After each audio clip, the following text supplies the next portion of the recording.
ආයුබෝවන් සුබ දවසක් වේවා සියලු දෙනාටම.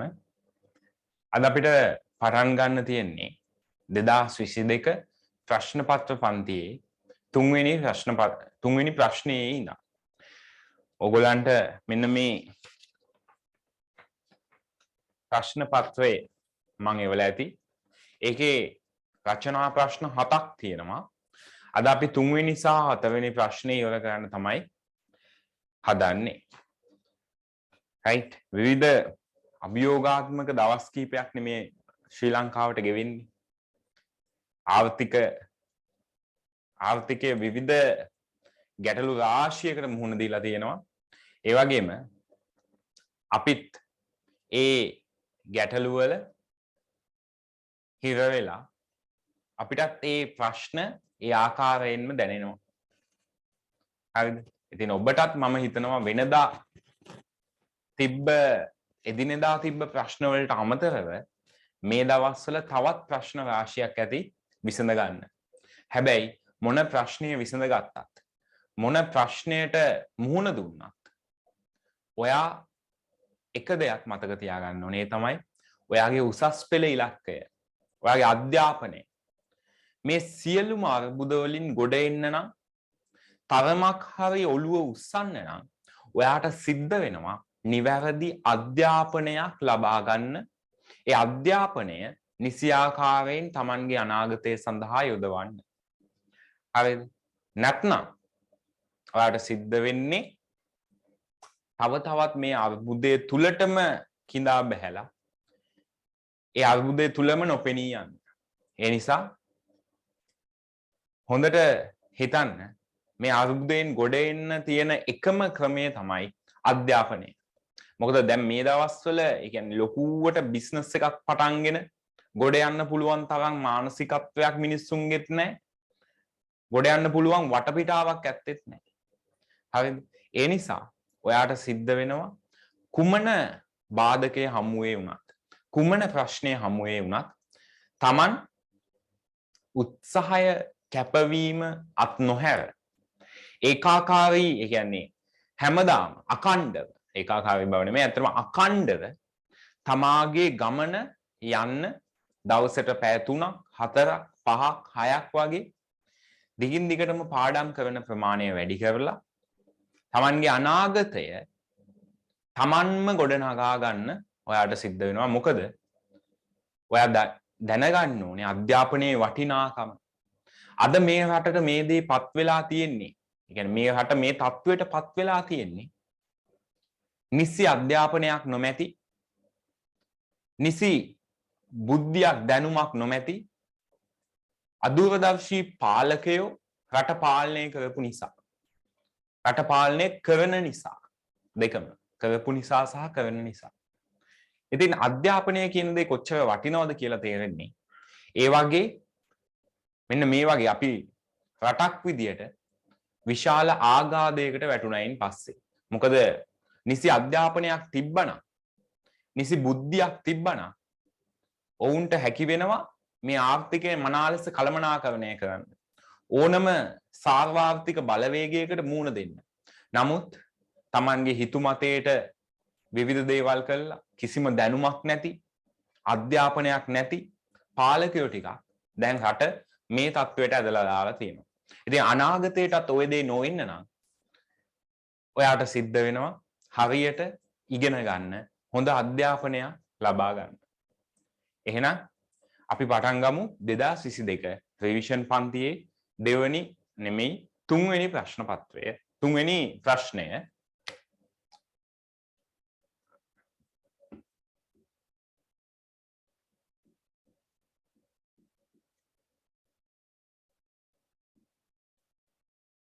රචනා ප්‍රශ්න අංක 3.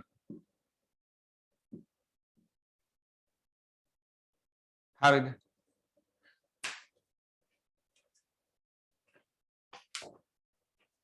ප්‍රශ්නාංක 3 පළවෙනි ප්‍රශ්නය.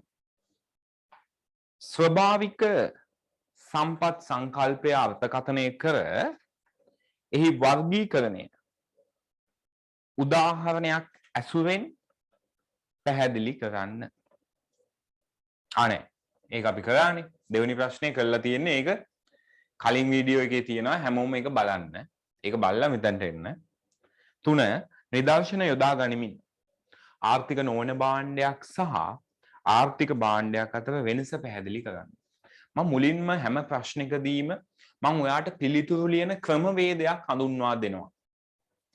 මොකද දුවේ පුතේ ඔයා කොච්චර දේවල් දැනගෙන හිටියත් කොච්චර දේවල් ඉගෙනගෙන හිටියත් ඔළුවේ පුරවන් හිටියත් ඒක හරියට පේපර් එකට දාන්න බැරි නම් අහලා තියෙන ප්‍රශ්නයට නිසි පිළිතුර සකස් කරගන්න ඔයාට හැකියාවක් නැත්නම් ඔයා ඒත් විභාගයේදී අසමත් වෙනවා. මම කියන්නේ විභාගයේ අසමත් වෙනවා නෙමෙයි විභාගයේදී අසාර්ථකයි. හරිද? අන්න ඒ නිසා ඔයාට සිද්ධ වෙනවා ප්‍රශ්නයක් තියෙනකොට ඒ ප්‍රශ්නෙට උත්තරය ලිවිය යුත්තේ කෙසේද කියන එක නිවැරදිව අඳුන ගන්න. අපි බලමු. දැන් මේකෙන් අහන්නේ නිදර්ශන යොදා ගනිමින් ආර්ථික නොවන භාණ්ඩයක් සහ ආර්ථික භාණ්ඩයක් අතර වෙනස පැහැදිලි කරන්න. කවුරු හරි පුතෙක් හෝ දුවෙක් කෙලින්ම මේ දෙකේ වෙනස්කම් කියලා ඊළඟ ප්‍රශ්නයට ගියා නම් එයාට හම්බෙන්නේ ලකුණු දෙකක් පමණයි. ඔගොල්ලෝ දන්නවා සාමාන්‍යයෙන් ලකුණු දැන් විභාගයේදී මෙච්චර කල් ලබා දුන්නේ ලකුණු 4යි. එක ප්‍රශ්නෙට 3ක් හෝ 4ක්. දැන් ලකුණු 5ක් 6ක් ලබා දෙන ප්‍රශ්නත් ඔයාලගෙන් අහනවා. අන්න ඒ නිසා සාමාන්‍යයෙන් දැන් මේක නම් ලකුණු 4ක වගේ ප්‍රශ්නයක්. අපි ඇවරේජ් එක ලකුණු 4කට පිළිතුරු ලියන විදිය හඳුනගමු. මං අවශ්‍ය ප්‍රශ්නවල ලකුණු 5කට හෝ 6කට උත්තර ලියන විදියට මම ඒක සකසන්නම්. හරිද? ඒ හින්දා හොඳට ඔයා උත්තරේ කෙසේ වෙතත් උත්තරේ ලියන විදිය ඔයාගේ ඔළුවට දාගන්න. right? එක පළවෙනි ප්‍රශ්නය. දැන් ඔයා මේකෙදී ඔයා කොහොමද ලියන්නේ? ඔයාගෙන් අහනවා නිදර්ශනයක් දෙන්න ඕනේ. හරිද? ඒ වගේම ආර්ථික නොවන භාණ්ඩයක් සහ ආර්ථික භාණ්ඩයක් අතර වෙනස පැහැදිලි කරන්න ඕනේ. ඔයා මුලින්ම ආර්ථික නොවන භාණ්ඩ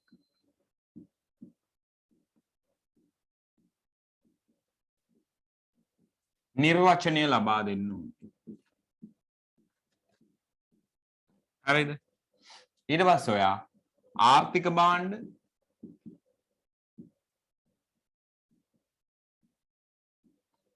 නිර්වචනය ලබා දෙන්න ඕනේ. නිදසුනත් සමගම නිදසුනකුත් දෙන්න.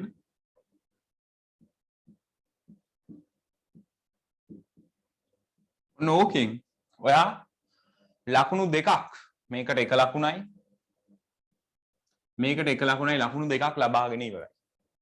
දැන් ඔයා ඉතිරි ලකුණු දෙක ලබා ගන්න තමයි ප්‍රශ්නයෙන් අහන්නේ මොකද්ද? වෙනස්කම්. එහෙනම් ලකුණු දෙකකට සවිලන විදියට වෙනස්කම් ලියන්න ඕනේ. ඕනනම් ඔයාලට පුළුවන් පොත දෙකට පලා ගන්න, දෙකට බෙදා ගන්න. එක පැත්තක දාන්න ආර්ථික භාණ්ඩ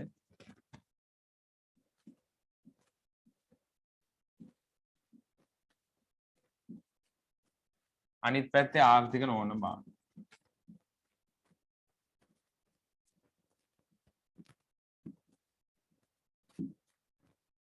හරිද?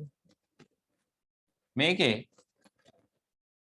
ආර්ථික භාණ්ඩ හා ආර්ථික නොවන භාණ්ඩ ගත්තම ඔයා දැන් නිර්වචනය පැහැදිලි කරලා තියෙන ඕනනම් දුවෙකුට පුතෙකුට පුළුවන් කෙලින්ම මේ දෙක බෙදලා නිර්වචන දෙක ලියලා උදාහරණ දීලා පටන් ගන්න. ඒත් ප්‍රශ්නයක් නැහැ. හරිද? කොහොමත් නිර්වචන දෙක දෙන එක එක්ක මෙහෙම වෙන වෙනම දෙන්න පුළුවන්. නැත්තම් මේ දෙපැත්තට බෙදලා දෙන්නත් පුළුවන්. හරිද? කොහොම හරි කමක් නැහැ. ඔයාලගේ අවශ්‍ය වෙන්නේ ආර්ථික භාණ්ඩ නිර්වචනයයි ආර්ථික නොවන භාණ්ඩ නිර්වචනයයි.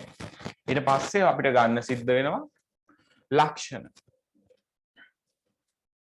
අපි උදාහරණය අපහු මෙතනින් දෙන්න ඕනේ. මොකද නිදසුන් ඇසුලින් පැහැදිලි කරන්න කියලා තියෙන්නේ. අපි උදාහරණය විදිහට දෙමු. ආර්ථික භාණ්ඩ වලට අපිට දෙන්න පුළුවන් මොනවාද? බොර තෙල්.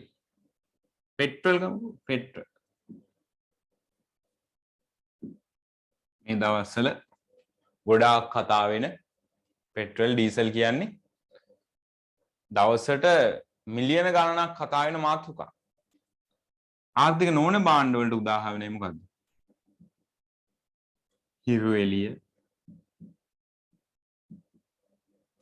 වැසි ජලය මේකටත් ඕන තව දාන්න පුළුවන් මොනවද පොත් පෑන් ඕනම භාණ්ඩයක් අපිට එදිනෙදා ලෝකේ දකින්න පුළුවන් ඕනම භාණ්ඩයක් මෙතනට අදාළ වෙනවා රයිට් ඊට පස්සේ දැන් තියෙන්නේ ඔයාට පැහැදිලි කරන්න ලක්ෂණ ඔයාලා දන්නවනේ මොනවද ආර්ථික භාණ්ඩයක අපිට කියන්න පුළුවන් ආර්ථික භාණ්ඩයක ලක්ෂණ තමයි හිඟකමක් දැකිය හැක හිඟකමක් ඔයාලා නිර්වචනේ පැහැදිලි කරන්න නිර්වචනේ මොකද්ද ආර්ථික නොවන භාණ්ඩවල නිර්වචනේ අපිට කියන්න පුළුවන් පවත්න දෙන ලද අවස්ථාවකදී සැපයුම අසීමිත නැත්නම් ශුන්‍ය මිලකදී අසීමිත සැපයුමක් සපයන භාණ්ඩ ආර්ථික නොවන භාණ්ඩ නම් වේ. මොකද්ද? දෙන ලද අවස්ථාවකදී ශුන්‍ය මිලකදී අසීමිත සැපයුමක් පවතින භාණ්ඩ ආර්ථික නොවන භාණ්ඩ නම් වේ. දෙන ලද අවස්ථාවකදී හිඟකමක් දැකිය හැකි සැපයුමේ හිඟකමක් දැකිය හැකි නැත්නම් හිඟකමක් දැකිය හැකි භාණ්ඩ නැත්නම් නිෂ්පාදනය සඳහා ආවස්තික පිරිවැයක් වැයවන භාණ්ඩ ආර්ථික භාණ්ඩ නම් වේ. ওই දෙක වෙන වෙනම පැහැදිලි කරගන්න ඕනේ. ඊට පස්සේ නිර්වචනය කිව්වා, උදාහරණ කිව්වා. දැන් ආයෙ කියනවා අපි හිඟකම දැකිය හැක. මේකේ ආර්ථික නොවන භාණ්ඩවල හිඟකමක් නොමැත. අසීමිත සැපයුමක් පවතී. මොනවාද හිරු එළිය උදාහරණයක් විදිහට. හිරු එළිය කියන එක අසීමිත සැපයුමක් නේ තියෙන්නේ. හිරු එළිය ඔයාලට තෝරන්න වෙනවද මොකද්ද නිෂ්පාදනය කරන්න කියලා නෑ. එහෙනම් හිඟකමක් නැත්නම් තේරීමකුත් නෑ. තේරීමක් හිඟකමක් තියෙනවා නම් තේරීමක් තියෙනවා. මේකේ දැකිය හැක. හිඟයි නම් තේරීමක් තියෙනවා. මේකේ තේරීමක් නොමැත.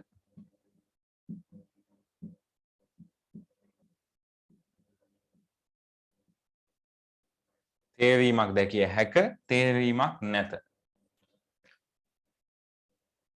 ඊට පස්සේ ආවස්තික පිරිවැයක් ඇත. මම හැමදේම ලියන්නේ නැහැ. ආවස්තික පිරිවැයක් ඇත. ආවස්තික පිරිවැයක් නැත.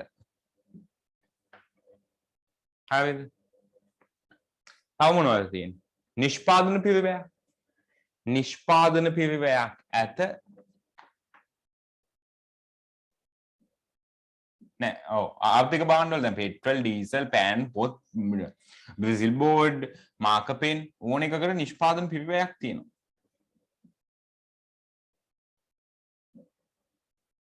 නිෂ්පාදන පිරිවැයක් නැත. හරිද? ඔන්න ඔහොමයි දුවේ පුතේ ප්‍රශ්නෙට පිළිතුර සපයන්නේ. නිකම්ම ඔහේ ලියන්නම් වාලේ ලියලා වැඩක් නැහැ. රයිට් ඊට පස්සේ දැන් ඕක ලියා ගන්න. ඊට පස්සේ අපි යමු දෙවෙනි ප්‍රශ්නයට.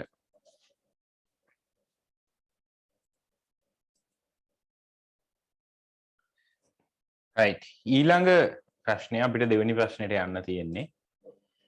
දෙවෙනි ප්‍රශ්නේ තියෙන්නේ ශ්‍රමය යනු ව්‍යවසායකත්වයෙන්ම නොවේ. ඔබ මෙම ප්‍රකාශය සමග එකඟ වන්නේද? පැහැදිලි කරන්න ඔබේ පිළිතුරට හේතු දක්වන්න. හරි. එකඟද නැද්ද? සංස්කෘතිකයි එකඟයි. මොකද්ද? ශ්‍රමය කියන්නේ ව්‍යවසායකත්වය නෙමෙයි. ව්‍යවසායකත්වය කියන්නේ පුළුල් සංකල්පයක්. ශ්‍රමය කියන්නේ එක්තරා නිෂ්පාදන සාධකයක් පමණයි.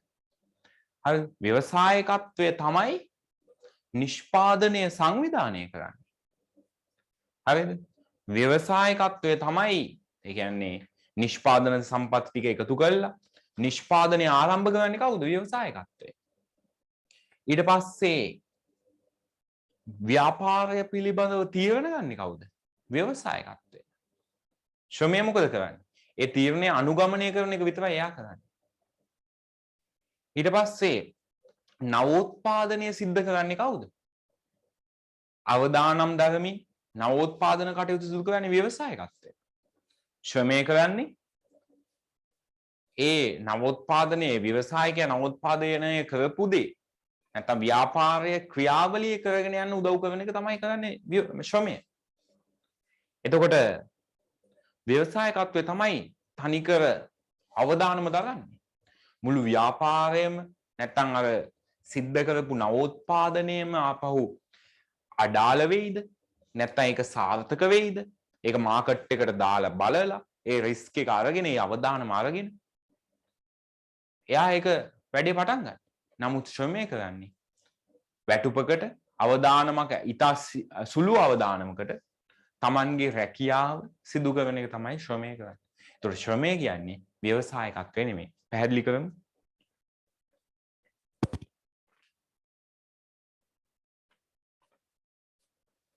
මේක වාකමු.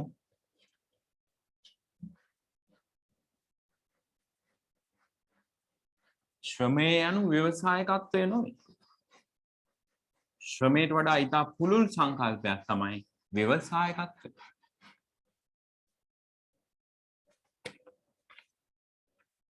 අංක 2. ඔයා දැන් මේකට උත්තරේ ලියන්නේ කොහොමද? උත්තරේ ලියද්දී ඔයා අනිවාර්යෙන්ම ව්‍යවසායකත්වයේ නිර්වචනයයි ශ්‍රමයේ නිර්වචනයයි ලබා දෙන්න ඕනේ. මොකක්ද ව්‍යවසායකත් අපි මුලින් ශ්‍රමයේ නිර්වචනය ලබන්නේ. මුලින්ම එකකද නැද්ද කියලා ඉන්න ඕනේ. ඔන්න ළමයි ලකුණු අඩු කරගන්න ගොඩක් තැනක්. මේකේ අහන්නේ ශ්‍රමය යනු ව්‍යවසායකත්වෙම නොවේ මේ ප්‍රකාශය සමග එකඟ වන්නේද? ඔව් එකඟයි. එකඟයි. සංස්කෘතිකයි එකඟයි. එකඟ වේ.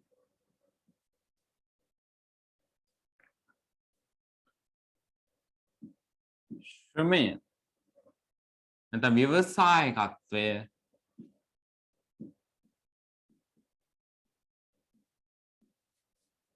ශ්‍රමයට සාපේක්ෂව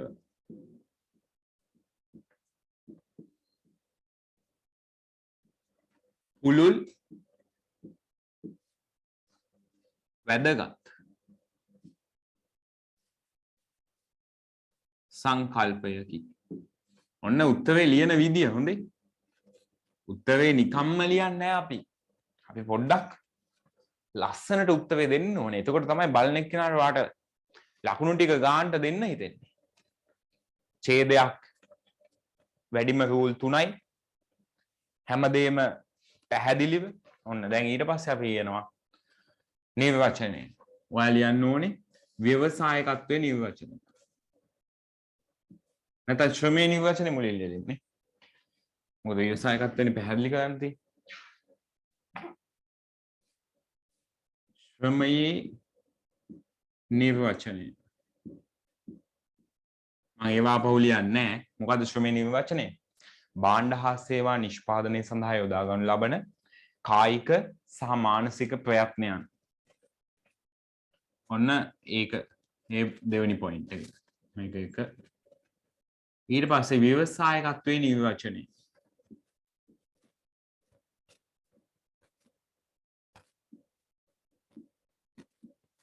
මොකද ව්‍යවසායකත්වයේ නිර්වචනය කරන්නේ කොහොමද? අපිට ලක්ෂණ 4කින් නිර්වචනය කරන්නත් පුළුවන්. නිෂ්පාදන සාධක සංචලනය කරමින් භාණ්ඩ හා සේවා නිෂ්පාදනය පිළිබඳව ප්‍රතිපත්තිමය තීරණ ගනිමින් නව්‍යතා සම්පාදනයේ සහ අවදානම් දැරීමේ කාර්යභාරය ව්‍යවසායකත්වයයි. හරිද? ඒක ලියන්න ඕනේ. නැත්නම් තව නිර්වචනයක් අපිට කියන්න පුළුවන්. වෙනස් වෙන පරිසරය තුල අවදානම් දරමින් නවෝත්පාදනය සිදු කිරීමේ ක්‍රියාවලිය ව්‍යවසායකත්වයයි. හරිද? ඒ කැමති එකක් කියන්න පුළුවන්. ඊට පස්සේ ඔයාලට සිද්ධ වෙනවා ශ්‍රමයට සාපේක්ෂව ව්‍යවසායකත්වයේ වැදගත්කම පැහැදිලි කිරීම. ශ්‍රමයට සාපේක්ෂව ව්‍යවසායකත්වයේ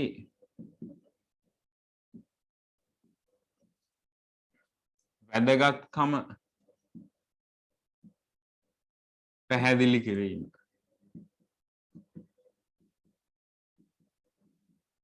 මේ වගේ එකඟ වේද නැද්ද කියන එකට ලකුණු භාගයක් වගේ හම්බෙයි. ශ්‍රමයේ නිර්වචනයට එකක් හම්බෙයි. මේකට එකක් හම්බෙයි. තව එකමාරක් අපි හිතමු මේක ලකුණු 5ක් කියලා. දෙකමාරයි තව දෙකමාරක් මෙතනට හම්බ වෙනවා.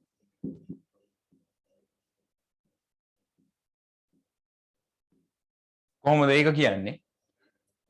ඔයා කියන්න ඕනේ මුලින්ම ව්‍යවසායකත්වය ශ්‍රමය ඇතුළු අනෙකුත් නිෂ්පාදන සම්පත් සංචලනය කරමින් නිෂ්පාදනය ආරම්භ කරයි. ඔන්න. එක ව්‍යවසායකත්වය ශ්‍රමය ඇතුළු අනිකුත් නිෂ්පාදන සාධක සංචලනය කරමින්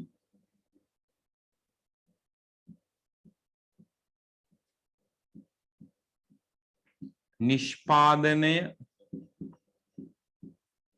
ආරම්භ කරයි.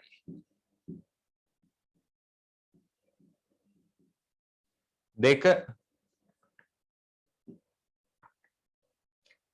ව්‍යවසායකත්වය ව්‍යාපාර නිෂ්පාදනය පිළිබඳ ප්‍රතිපත්තිමය තීරණ ගනු ලබන අතර ව්‍යවසායකත්වය නිෂ්පාදනය පිළිබඳ ප්‍රතිපත්තිමය තීරණ ගනු ලබන අතර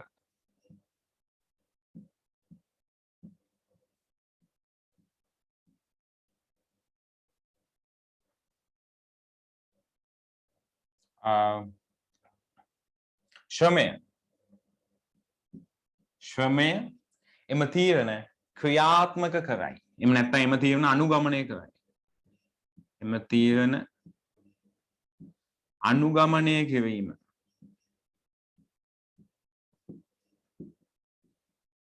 සිදු කරයි. 3 ව්‍යවසායකත්වය නව්‍යතා සම්පාදනය කරන අතර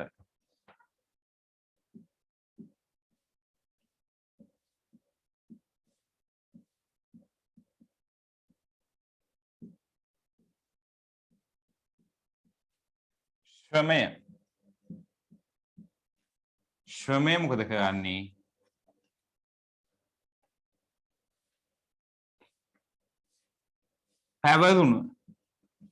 පැවරුණ රාජකාරිය වගකීම ඉටු කරයි.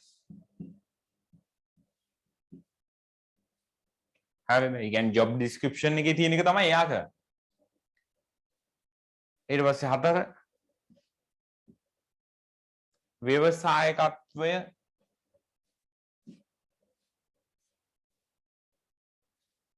විශාල අවදානමක් දරමින්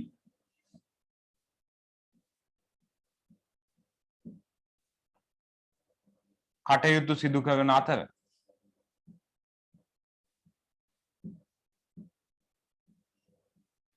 ශ්‍රමය මොකද කරන්නේ? කිසිදු නැත්නම් ශ්‍රමයේ අඩු අවදානමකින් නැත්නම් රැකියාව පිළිබඳව විතරයි අවදානම තියෙන්නේ. ශ්‍රමය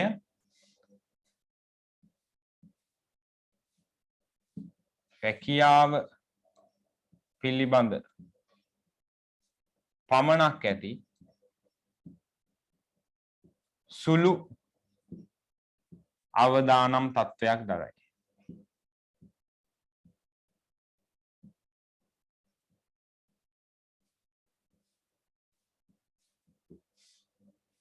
හරිද? ඔය ටික තමයි කියන්න තියෙන්නේ. බලන්න ඔය විදියට මේ විදියට ඔයා පේපර් එක ලිව්වොත් අය ඔයාට එක ලකුණක්වත් අඩු කරගන්න හැකියාවක් නැහැ. බලන එක්කෙනාට උපරිම ලකුණු ලබා ගන්න හැකියාව තියෙනවා. හරිද?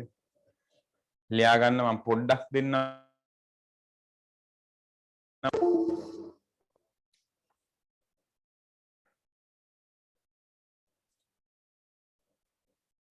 පොඩි කනෙක්ෂන් එකක් එහෙට මෙහෙට ගියා. දැන් හරි ඇති කියලා හිතනවා.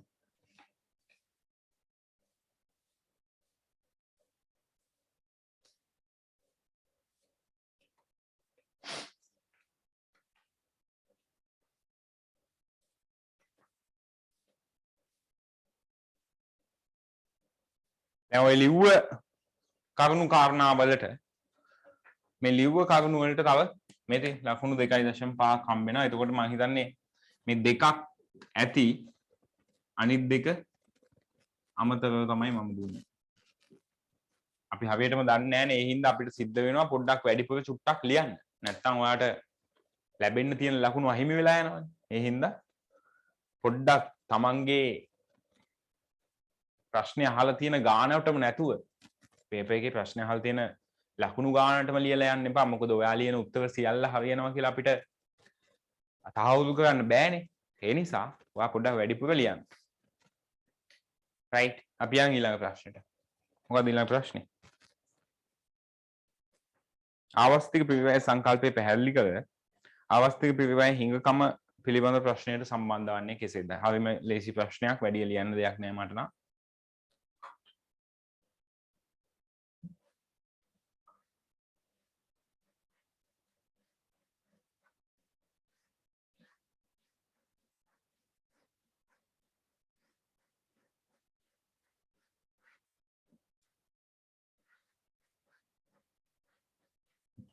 ප්‍රශ්න අංක 3 තුන්වෙනි කොටස.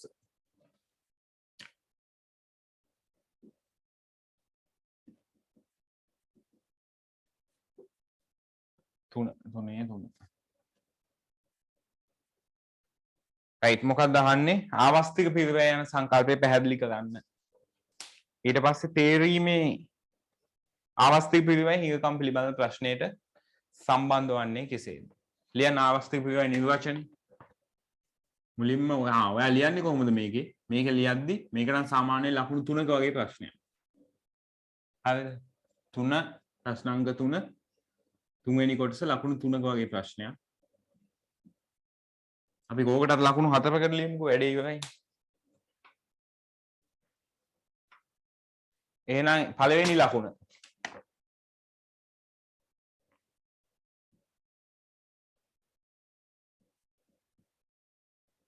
එක ආවස්තික පිරිවැය නිර්වචනය. අවස්තික පිරිවැය නිර්වචනයට වාට හම්බ වෙන පළවෙනි ලකුණ. ඊට පස්සේ වාට ඉතිරි ලකුණු 3ම හම්බෙන්නේ හිඟකම ප්‍රශ්නයට කොහොමද ආවස්තික පිරිවැය සම්බන්ධ වන ආකාරය.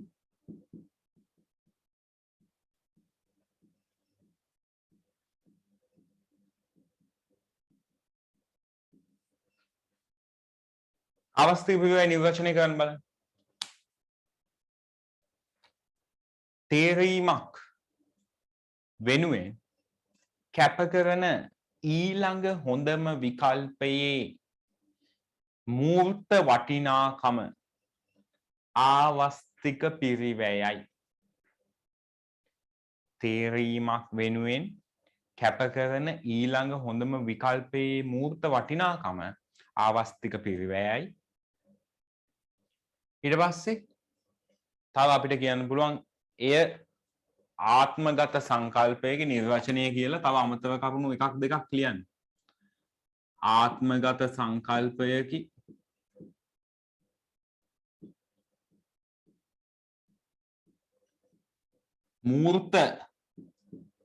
මූර්ත සංකල්පයකි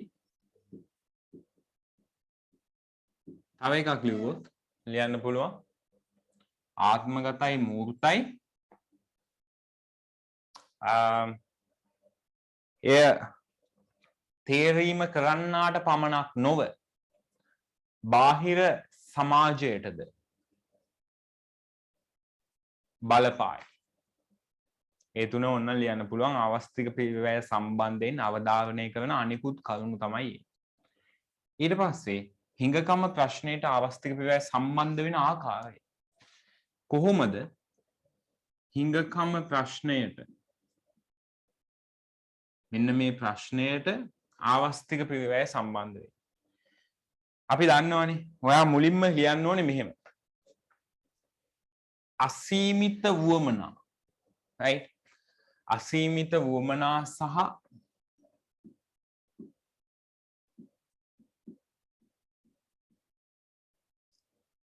සීමිත සම්පත් නැත්නම් මේ අසීමිත වුවමනා සපුරාලීමට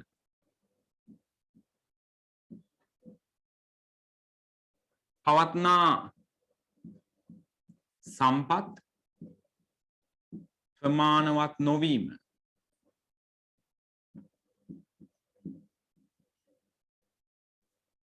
හිඟකමයි.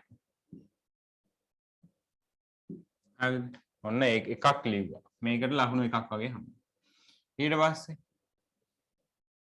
සම්පත් හිඟකම සහ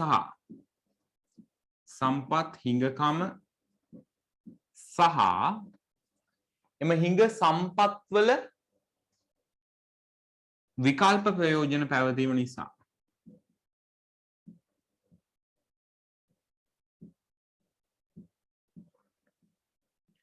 විකල්ප ප්‍රයෝජන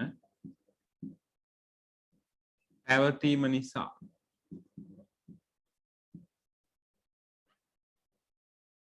හිඟකම සහ හිඟ සම්පත් වල විකල්ප ප්‍රයෝජන පැවතීම නිසා මොකද වෙන්නේ? තේරීමක් සිදු කිරීමට තේරීමක් නැත්නම් එම විකල්ප ප්‍රයෝජන අතරින් එම විකල්පයන් අතුරින් හිඟ සම්පත් යොදාගෙන හිඟ සම්පත් යොදා කවර වුවමනාවන් හෝ විකල්පයන් විකල්පය වුවමනාව හෝ විකල්පය සපුරා ගනු ලබන්නේ දැයි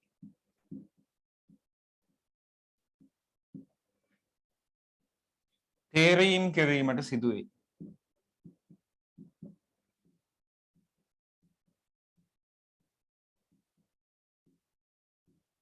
තේරීම නිසා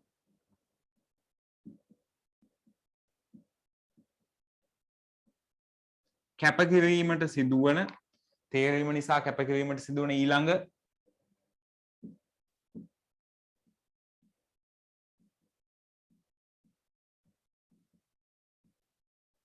හොඳම විකල්පයේ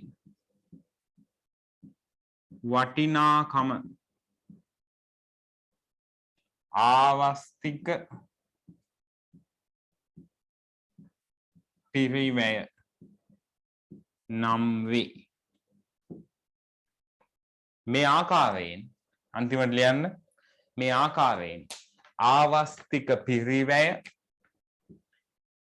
හිඟකම යන සංකල්පය සමග සම්බන්ධ වේ. නැත්නම් මේ ආකාරයෙන් හිඟකම ප්‍රශ්නය ආවස්තික පිරිවැය සංකල්පය සමග සම්බන්ධ වේ. හරිද? රයිට් ඒක ලියා ගන්න.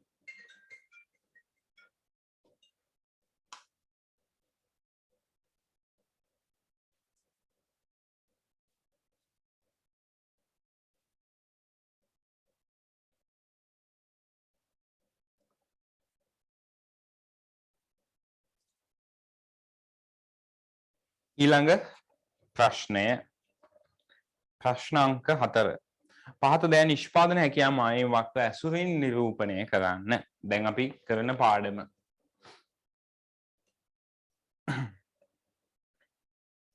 සම්පත් වුණු උපයෝජනය, ආර්ථිකයට විදේශ ආයෝජන ගලා ඒම, ආර්ථික වෘද්ධිය සහ ආර්ථික සම්බාධක පැනවීම. නිෂ්පාදන හැකියාව මායිම් වක්‍ර 4ක් ඇඳගෙන එතනින් අපි ඒක කරමු. හැබැයි මතක තියාගන්න හැම නිෂ්පාදන හැකියාව මායිම් වක්‍රයක් ඇඳලා ඊට පස්සේ ඒක පැහැදිලි කිරීමක් අත්‍යවශ්‍යයි.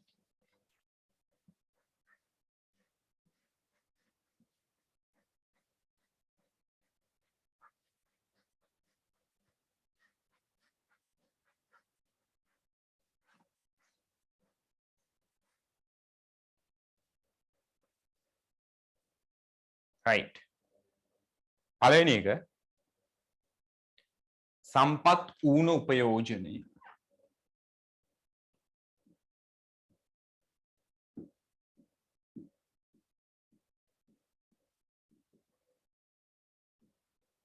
right. සම්පත් ඌන උපයෝජනය කියන එක එක ආර්ථික විද්‍යාවේ විවිධ ආකාරයෙන් හැඳින්වෙනවා. සමහරු මේක හඳුන්වනවා ඌන සේවා වියුක්තිය කියලා. ඌන සේවා වියුක්තිය ඒ කියන්නේ සේවා නියුක්තියක්, ඒ කියන්නේ සේවා වියුක්තිය කියන එක. සේවා වියුක්තිය කියලා හඳුන්වන්නේ. තවත් සමහරව හඳුන්වනවා සේවා වියුක්තිය සහ නිෂ්පාදනයේ අකාර්යක්ෂමතාවය දෙකම කියලා. මමත් පිළිගන්නේ ඒ ආකාරයෙන්. ඒ කියන්නේ සම්පත් ඌන උපයෝජනය කියන එකට කියන්නේ නිෂ්පාදනයේ අකාර්යක්ෂමතාවය. නිෂ්පාදනයේ අකාර්යක්ෂමතාවය.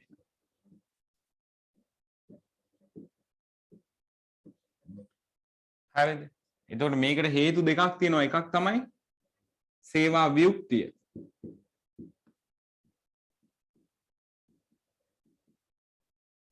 අනිත් එක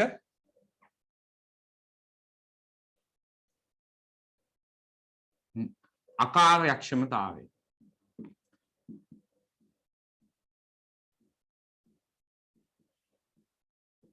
හරි. සේවා වියුක්තිය අකාර්යක්ෂමතාවය. ඔය දෙකම අපිට හඳුන්වන්න පුළුවන් දෙකේම එකතුව සම්පත් ඌන උපයෝජනය කියන එක. ඒතකොට සම්පත් ඌන උපයෝජනයක් පෙන්වන්නේ ඔයා නිෂ්පාදන හැකියාව මායිම් වක්‍රයක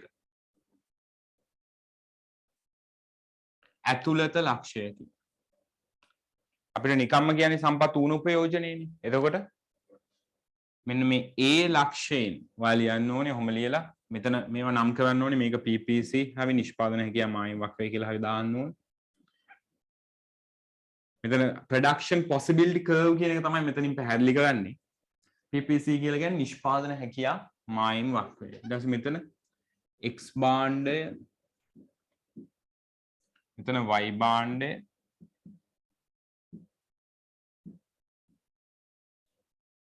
ඊට පස්සේ මේකේ තියෙනවා. මේකේ අපි පැහැදිලි කරන්න ඕනේ. A ලක්ෂය මගින් මම ඒක කියන්නම්. A ලක්ෂය මගින් ඌන සේවා වියුක්ති තත්වයක් නැත්නම් ඌන සම්පත් උපයෝජනයක් කියලා දාමු. ඌන සම්පත් උපයෝජනයක් පැහැදිලි වේ. ඌන සම්පත් උපයෝජනය. එනම් ආර්ථිකය නැත්නම් එනම් ආර්ථිකය නිෂ්පාදන අකාර්යක්ෂමතාවයෙන් ආර්ථිකය නිෂ්පාදන අකාර්යක්ෂමතාවයෙන්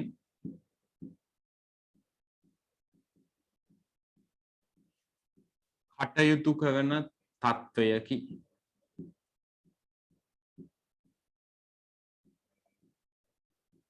එහිදී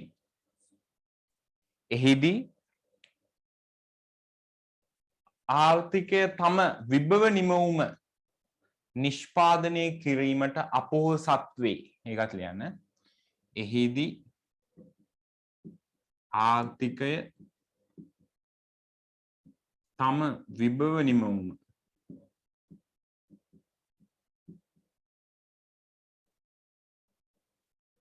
නිෂ්පාදනය කිරීමට අපොහොසත් වේ.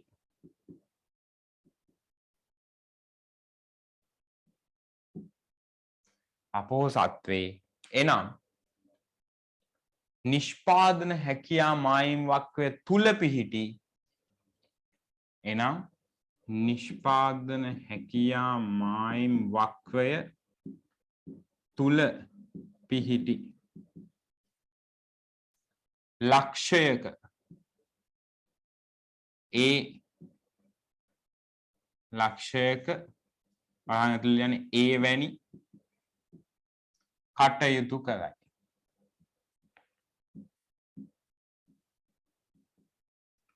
හරිද? නිෂ්පාදන හැකියා මායිම් වක්‍රය තුල පිහිටි ඒ වැනි ලක්ෂයක කටයුතු කරයි. ඊළඟ එක මම ඊළඟ ඒවායේ මේ විස්තර කිරීම ලියන්නේ නැහැ. ඒක කියනවා විතරයි. මොකද ඒක වෙලාව යන නිසා. දෙවෙනි එක ආර්ථිකයට විදේශායෝජන ගලාගෙන ඒම. ඒක නේද? ඔව්. ආර්ථිකයට විදේශායෝජන ගලා ඒම.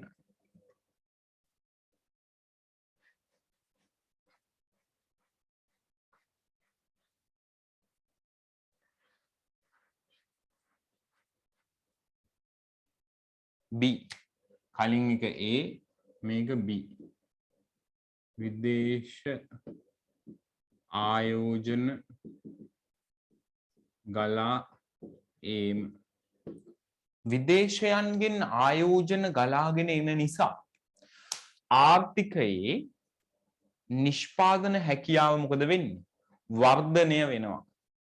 හරිද? නිෂ්පාදන කියන්නේ ආර්ථිකයට විදේශ ආයෝජන ගලාගෙන ආවොත් නිෂ්පාදන හැකියාව වර්ධනය වෙනවා. ඇයි? විදේශ විනිමය හම්බ වෙනවා. ඊට පස්සේ නව ප්‍රාග්ධන භාණ්ඩ බිහි වෙනවා. ඒවත් එක්ක නව තව අපිට සේවා වියුක්තිය අඩු කරන්න, සේවා නියුක්තිය වැඩි කරන්න දායකත්වයේ සපයනවා. ඒතකොට ඒ වගේ වෙලාවක මෙන්න මේ නිෂ්පාදන හැකියා මායිම් වක්‍රය දකුණට හරිද? කොහෙටද? පිටතට නැත්තම් දකුණට විතැන් වෙනවා. PPC1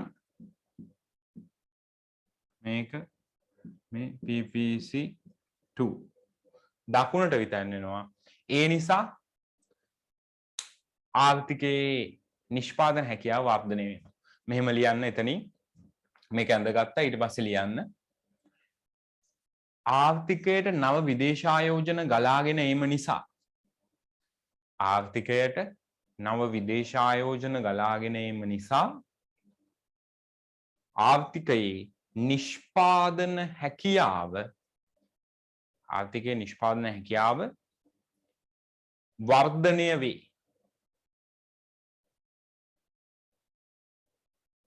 නිෂ්පාදන හැකියාව වර්ධනය වේ. නව විදේශ විනිමය ලැබීම, නව ප්‍රාග්ධන භාණ්ඩ බිහිවීම නිසා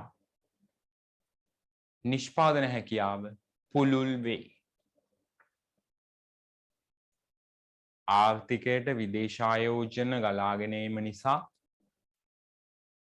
නිෂ්පාදන හැකියාව වර්ධනය වේ. විදේශ විනිමය සංචිත ඉහළ යාම,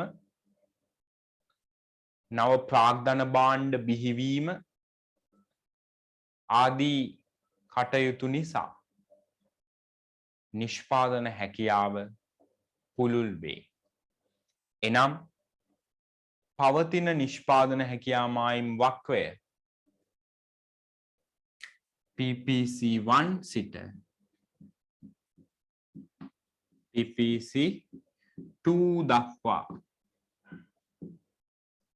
දකුණට විතැන් වේ.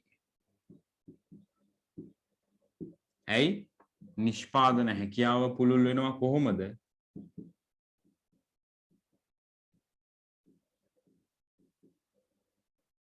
එක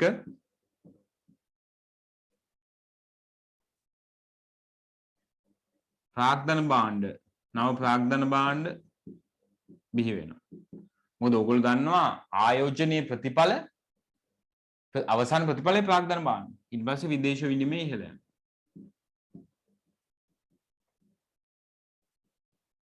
ඔය දෙක නිසා නිෂ්පාදන හැකියාව පුළුල් වෙනවා. ඒක පැහැදිලි කරගන්න ඕනේ. ඊළඟ ආර්ථික වෘද්ධිය. ඒක නම් ඉතින් කිසි ප්‍රශ්නයක් නැහැ.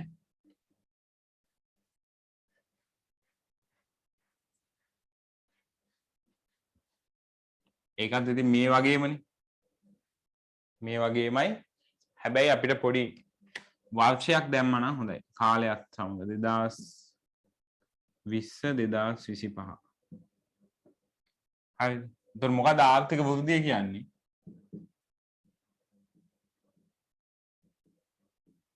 කාලයක් සමග මූර්ත නිමවුමේ නැත්නම් වර්ෂයක් තුල කියලා ගන්නත් පුළුවන්. කාලයක් සමග මූර්ත නිමවුමේ සිදුවන වර්ධනය නැත්නම් එහෙම ලියන්නකෝ. කාලයක් සමග මූර්ත නිමවුමේ සිදුවන වර්ධනය නිසා කාලයක් සමග මූර්ත නිමවුමේ සිදුවන වර්ධනය ආර්ථික වෘද්ධියයි. මේ නිසා රටක නිෂ්පාදන හැකියාව වර්ධනය වේ. රටක නිෂ්පාදන හැකියාව වර්ධනය වේ. එනම් PPC රටක නිෂ්පාදන හැකියාව වර්ධනය වේ. ඊට පස්සේ PPC 1 සිට PPC 2 දක්වා නිෂ්පාදන හැකියාව මායිම් වක්‍රය දකුණට විතැන්වේ.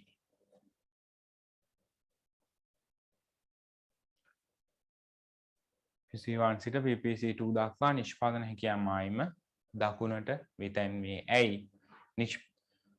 ආර්ථික වර්ධනය කියන්නේ කාලයක් සමග මූර්ත නිමවුමේ සිදුවන වර්ධනය.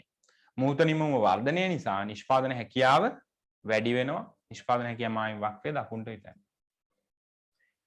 ඊට පස්සේ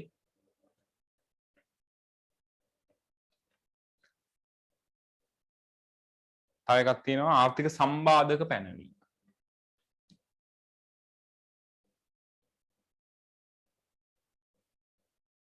මකනවා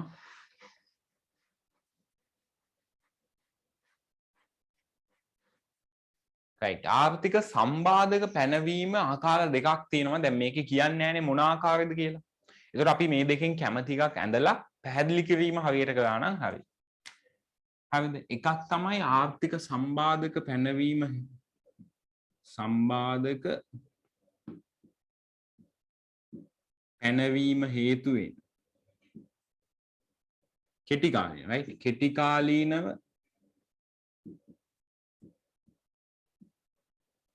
හේතුවෙන් අපනයන අඩුවී අපනයන සහ ආනයන අඩුවීම.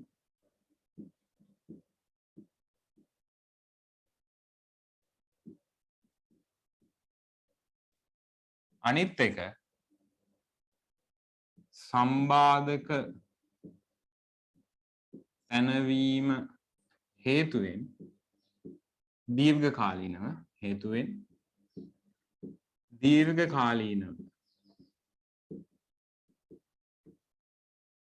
නිෂ්පාදන හැකියාව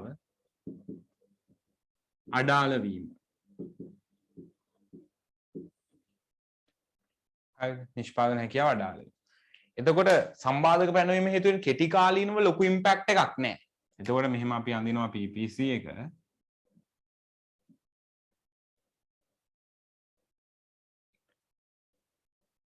y band x band PPC කියලා මේක නම් කරනවා. කෙටි කාලීනව නම් සම්බාධක පැනවීම නිසා මෙන්න මේ වගේ තත්ත්වයකට. හරි සම්බාධක පනවන්න කලින් මෙහෙම සම්බාධක පැනවීමෙන් පස්සේ B වගේ ලක්ෂයකට විතැන් වෙනවා. හරිද? කෙටි කාලීනව ඔයගලන්ට පේනව නේද? ඔව් ප්‍රශ්නයක් නැහැ. මම පොඩ්ඩක්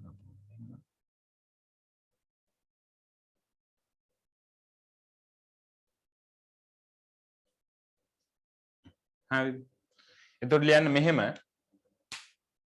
ඔයගොල්ලෝ මේක ඇන්දනම් ඔයගොල්ලෝ යන්නේ මේක නම් පැහැදිලි කරන්න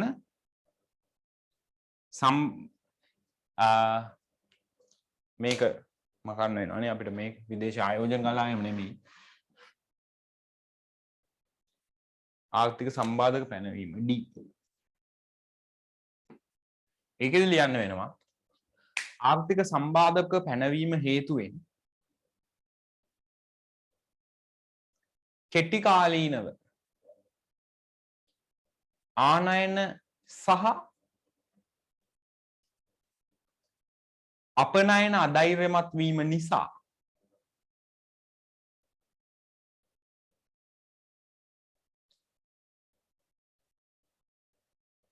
විභව නිමවුම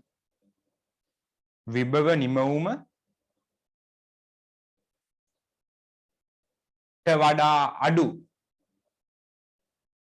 නිමවුමක් විභව නිමවුමට වඩා අඩු නිමැවුම් සංයෝගයක් නිෂ්පාදනය කිරීමට සිදුවේ.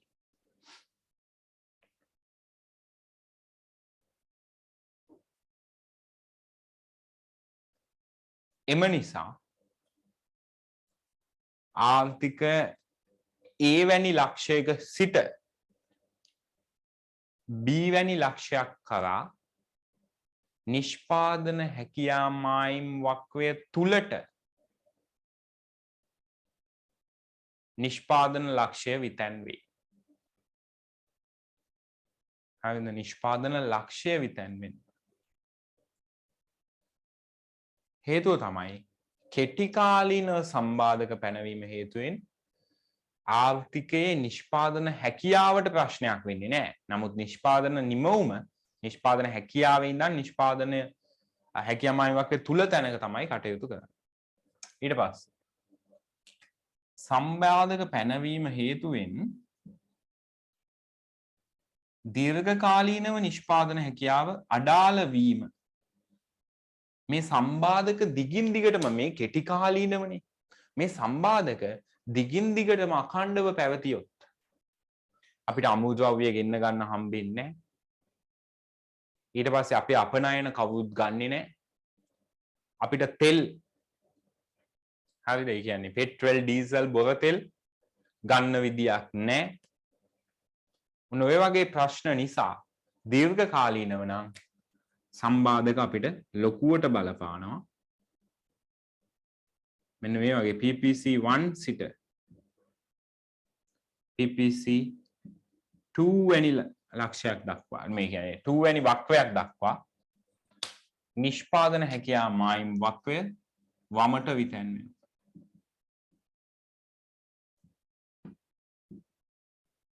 ලියන්න සම්බාධක දීර්ඝකාලීනව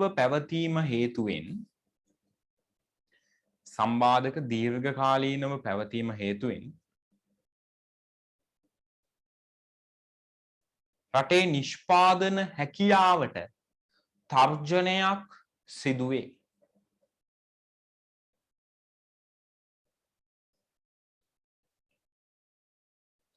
නිමවුම සඳහා අවශ්‍ය අමුද්‍රව්‍ය සපයාගත නොහැකි වීම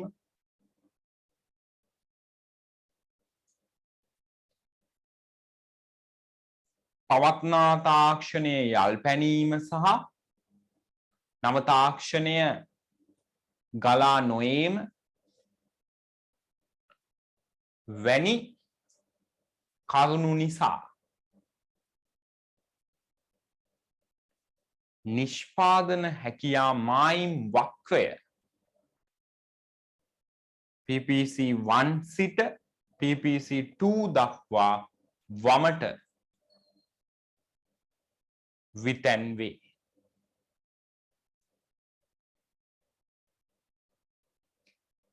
right? ඒ ප්‍රශ්නේ ඉවරයි. අවසන් ප්‍රශ්නය තියෙනවා.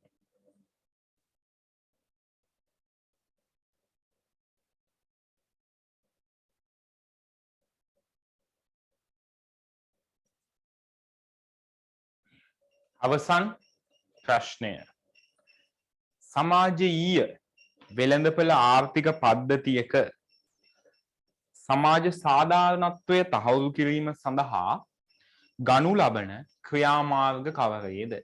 සමාජීය වෙළඳපළ ආර්ථික පද්ධතියක සමාජ සාධාරණත්වය තහවුරු කිරීම සඳහා ගනු ලබන ක්‍රියාමාර්ග කවරේද කියලා අහනවා. ඔයගලන්ට ඕන නම් පුළුවන් සරල උත්තරයක් දෙන්න. කවරේ බැලුවා කවරේ නැත කියලා. නෑ. එහෙම අපි කියන්නේ. හරිද? කවරේද කියන්නේ මොනවාද කියන එක තමයි අදහස් කරන්නේ.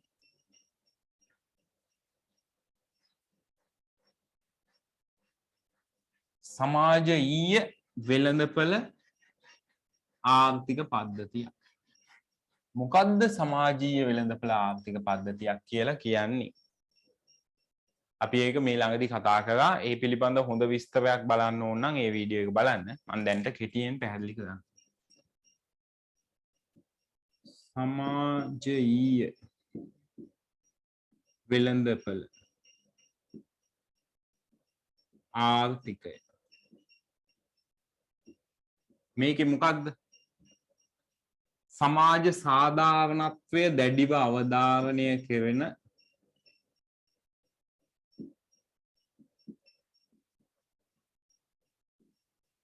මේ උත්තරේ නෙමෙයි මම පොඩි ඔයාලට පොඩි මතක් කිරීමක් කරන්නේ. සමාජීය වෙළඳපළ ආර්ථිකය කියන්නේ සමාජ සාධාරණත්වය දැඩිව අවධාරණය කෙරෙන වෙළඳපළ ආර්ථික පද්ධතියක්. වෙළඳපළ ආර්ථික පද්ධතියක් කියන්නේ මොකද්ද මේක ක්‍රියාත්මක වෙන්නේ? මිල යාන්ත්‍රණය. සම්පත් හිමිකම පෞද්ගලික අංශය සතුයි මිල යාන්ත්‍රණය ක්‍රියාත්මක වෙන්නේ. නමුත් ප්‍රශ්නෙන් අහන්නේ සමාජීය වෙළඳපළ ආර්ථිකය හඳුන්වන්න නෙමෙයි. කෙලින්ම කියනවා සමාජීය වෙළඳපළ ආර්ථිකයක සමාජ සාධාරණත්වය තහවුරු කිරීම සඳහා ගනු ලබන ක්‍රියාමාර්ග කවරේද කියලා අහන්නේ. සමාජ සාධාරණත්වය අපි කිව්වා දැඩිව අවධාරණය කෙරෙන වෙළඳපළ ආර්ථික පද්ධති තමයි සමාජීය වෙළඳපළ ආර්ථික පද්ධති කියන්නේ. හරි. එහෙනම් කොහොමද සමාජ සාධාරණත්වය අවධාරණය කෙරෙන්නේ? අංක 1. මේවැයි තියෙනවා ඉහළ ආදායම් ලාභීන්ගෙන් ඉතා ඉහළ බදු අය කෙරෙනවා. හරිද? මොකද සාධාරණත්වය තහවුරු කරන්න නම් රජය විසින් දැන් මේ ආර්ථිකය උදාහරණයක් විදිහට තනිකර වෙළඳපළ ආර්ථිකයම තමයි. නමුත් අවශ්‍ය අවස්ථාවලදී රජයේ මැදිහත් වීම විශාල වශයෙන් තියෙනවා. උදාහරණයක් විදිහට අපි හිතමු එක වෙළඳපළ ආයතනයක්, ඒ කියන්නේ එක නිෂ්පාදන ආයතනයක් ඒකාධිකාරී තත්ත්වයන් විශාල ලෙස ගොඩනගා ගන්නවා.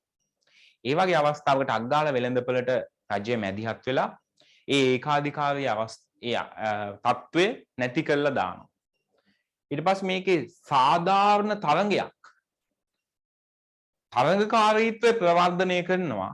හැබැයි සාධාරණ තරඟයක් තමයි මේකේ ප්‍රවර්ධනය කරන්නේ. හරිද? මම කිව්වා පළවෙනි එක විශාල ආදායම් ලාභීන්ගෙන් විශාල ආදායමක් බදු ලෙස ගන්නවා.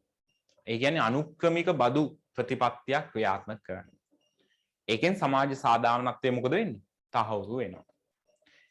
ඊට පස්සේ සාධාරණ තරඟකාරීත්වයක් ප්‍රවර්ධනය කරනවා. ඒ සඳහා ඉඩකඩ සපයනවා. ඊළඟට අපි හිතමු දීපල හිමිකම. දීපල හිමිකම කියන එක අනිවාර්යයෙන්ම වෙළඳපළ ආර්ථිකයක තිබිය යුතුමයි. නැත්නම් අපි දන්නවා වෙළඳපළ ආර්ථිකයක පාරිභෝගිකයෝ සහ නිෂ්පාදකයෝ ධෛර්යමත් වෙන්නේ සානුබල පවතින ලාභය.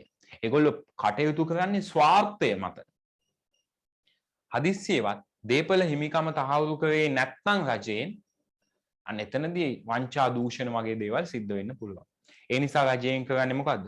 දීපල හිමිකමක් තහවුරු කරනවා. පරිසර ආරක්ෂණයට අවශ්‍ය නීති රීති සම්පාදනය කරනවා. නොමනා විදිහට හැසිරෙන්න බෑ. ලංකාවේ වගේ පරිසර දූෂණය තියෙනවා නම් ඒ සඳහා වෙනම බද්දකුත් ගහලා ඒවා රාජසන්තක කරලා එහෙම කරනවා. ඊට පස්සේ හැබැයි අධ්‍යාපනය සෞඛ්‍ය වගේ දේවල් සියලු දෙනාට දරන්න පුළුවන් විදියට ඒක හැමෝටම ගන්න පුළුවන් මිලකට නිකන් නෙමෙයි. නමුත් අඩු මිලකට සපයන.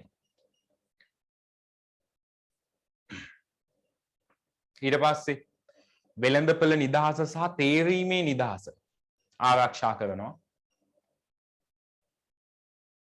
තවත් සමාජ ආරක්ෂාව තහවුරු කරන්න පොලිසිය හමුදාව වගේ අධිකරණය වගේ දේවල් පිළිටුවලා තියෙනවා. හරිද? අපි එක ලියමු. මම මේක ලියනවා ඔයාලත් එක්ක. අනුක්‍රමික බදු පැනවීම. අනුක්‍රමික බදු ව්‍යුහයක් පවත්වා ගැනීම. එනම් ඉහළ ආදායම් ලාභීන්ගෙන් ඉහළ බදු.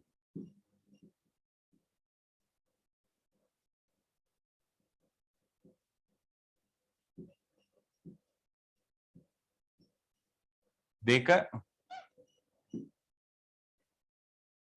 සාධාරණ තරඟකාරීත්වයක් ප්‍රවර්ධනය කිරීම සහ ඒ සඳහා ඉඩ සැලසීම. සාධාරණ තරඟකාරීත්වය ප්‍රවර්ධනය සහ නියාමනය කිරීම.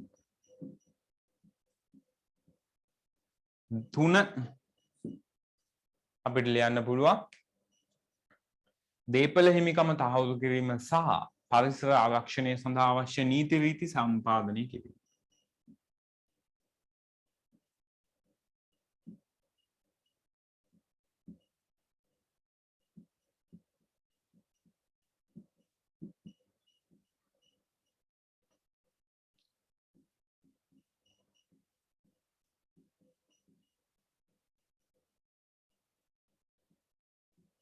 පරිසර ආරක්ෂණය සඳහා අවශ්‍ය නීති රීති සම්පාදනය කිරීම.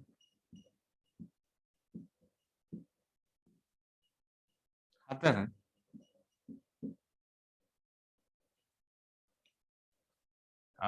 තව එකක් ගත්තොත් වෙළඳපොළ නිදහස සහ තේරීමේ නිදහස තහවුරු කිරීම.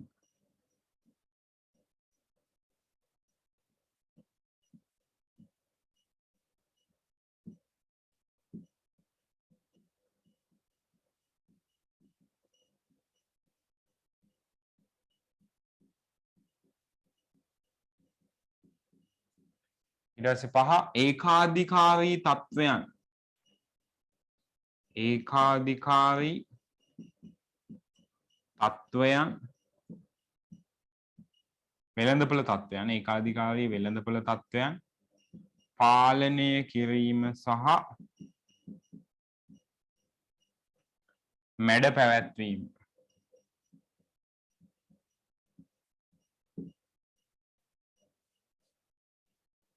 හය එතනින්ද මම කියන්න. 6 අධ්‍යාපනය සෞඛ්‍ය සේවා විදුලිය ජලය වැනි අත්‍යවශ්‍ය සේවා සියලු දෙනාට මිලදී ගත හැකි ලෙස අඩු මුදලකට නැත්නම් අඩු මිලක් නෙමෙයි දැරිය හැකි මුදලකට ලබා දීම. දැරිය හැකි මුදලකට ලබා දීම.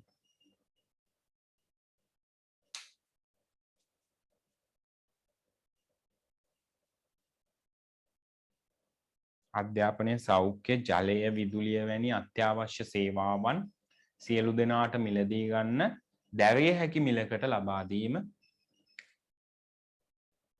ඊට පස්සේ සමාජ ආරක්ෂණය තහවුරු කිරීම උදෙසා සමාජ ආරක්ෂණය තහවුරු කිරීම උදෙසා පොලිසිය හමුදාව අධිකරණය වැනි ආයතන පිහිටුවීම. පොලිසිය හමුදාව අධිකරණය වැනි ආයතන පිහිටුවීම. හරිද? 3 වෙනි ප්‍රශ්නය ඉවරයි. ආය අවසාන එක කිව්වොත් පොලිසිය හමුදාව ඒ සමාජ ආරක්ෂණය තහවුරු කිරීම උදෙසා පොලිසිය හමුදාව අධිකරණය වැනි ආයතන පිහිටුවීම.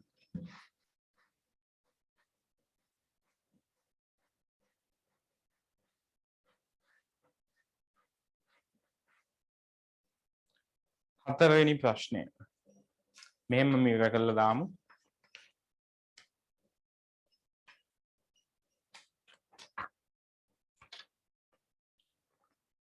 නිදසුන් යොදා ගනිමින් ආර්ථික නොවන භාණ්ඩයක් සහ ආර්ථික භාණ්ඩයක් අතර ඒක තමයි අපි කළේ 3. හතරවෙනි ප්‍රශ්නේ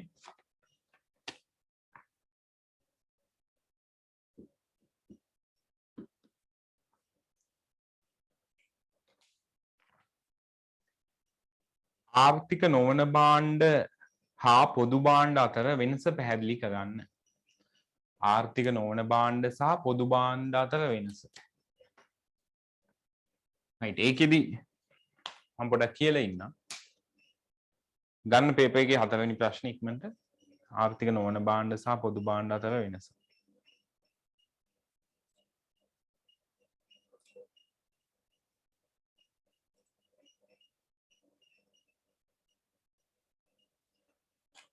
දැන් මේකෙදි කොහොමද ඔයාලා පිළිතුර සපයන්නේ? ඔයාලට සිද්ධ වෙනවා ආර්ථික නොවන භාණ්ඩ යන්න නිර්වචනය කරන්න මුලින්ම පොදු භාණ්ඩ නිර්වචනය කරන්න. ඕන්න ඔයගලන්ට මේක දෙකට බෙදා ගන්න. මේ පැත්තේ ලියනවා ආර්ථික නොවන භාණ්ඩ.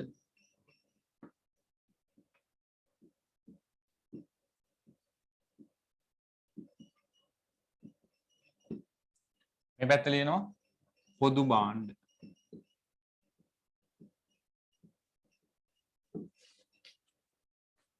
ලියන්න.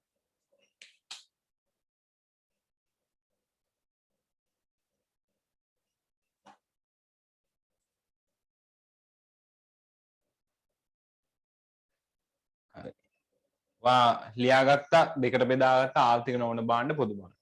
මුලින්ම ආර්ථික නොවන භාණ්ඩ නිර්වචනය. ලකුණු 1යි. මේකේ නිර්වචන දෙකටම අපි බලමුකෝ. ඔක්කොම නිර්වචනයේට ලකුණු හම්බ වෙනවා මුලින්ම. මේකෙත් නිර්වචනය දෙන්න ඕනේ ලකුණු 1යි. ඊට පස්සේ හරි මේකේ නිර්වචනය අපි කියමු. ආර්ථික නොවන භාණ්ඩ කියන්නේ දැන් අපි කිව්වනේ. දෙන ලද අවස්ථාවකදී ශුන්‍ය මිලකට දෙන ලද අවස්ථාවකදී ශුන්‍ය මිලකට අසීමිත සැපයුමක් සපයන ඇති. දෙන ලද අවස්ථාවකදී ශුන්‍ය මිලකට අසීමිත සැපයුමක් පවත්නා භාණ්ඩ ආර්ථික නොවන භාණ්ඩ නම් වේ. උදාහරණ ඊට පස්සේ උදාහරණයකුත් දෙන්න. උදාහරණ මොනවාද?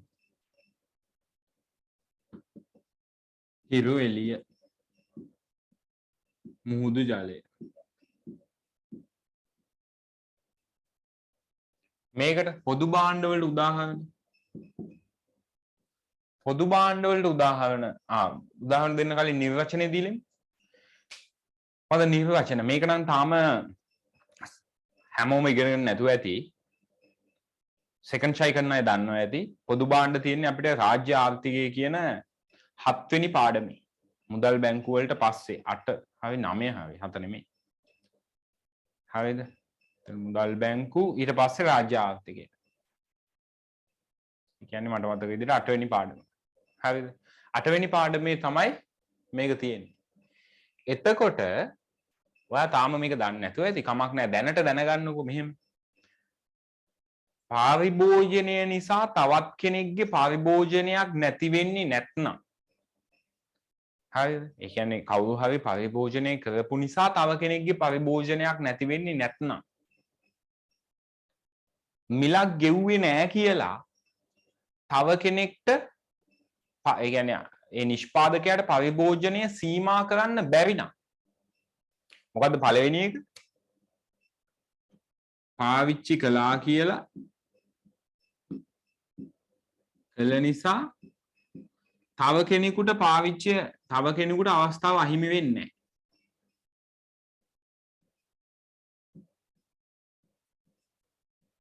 තවත් කෙනෙකුට අවස්ථාව අහිමි නොවේ. දෙක අනිත් එක තමයි සල්ලි ගෙව්වේ නෑ කියලා මුදල් ගෙව්වේ නෑ කියලා පරිභෝජනය සීමා කරන්න බෑ. ඒ කියන්නේ මුදලක් අය කරන්න බෑ. එහෙම දාමු. මුදල් අය කළ නොහැකි.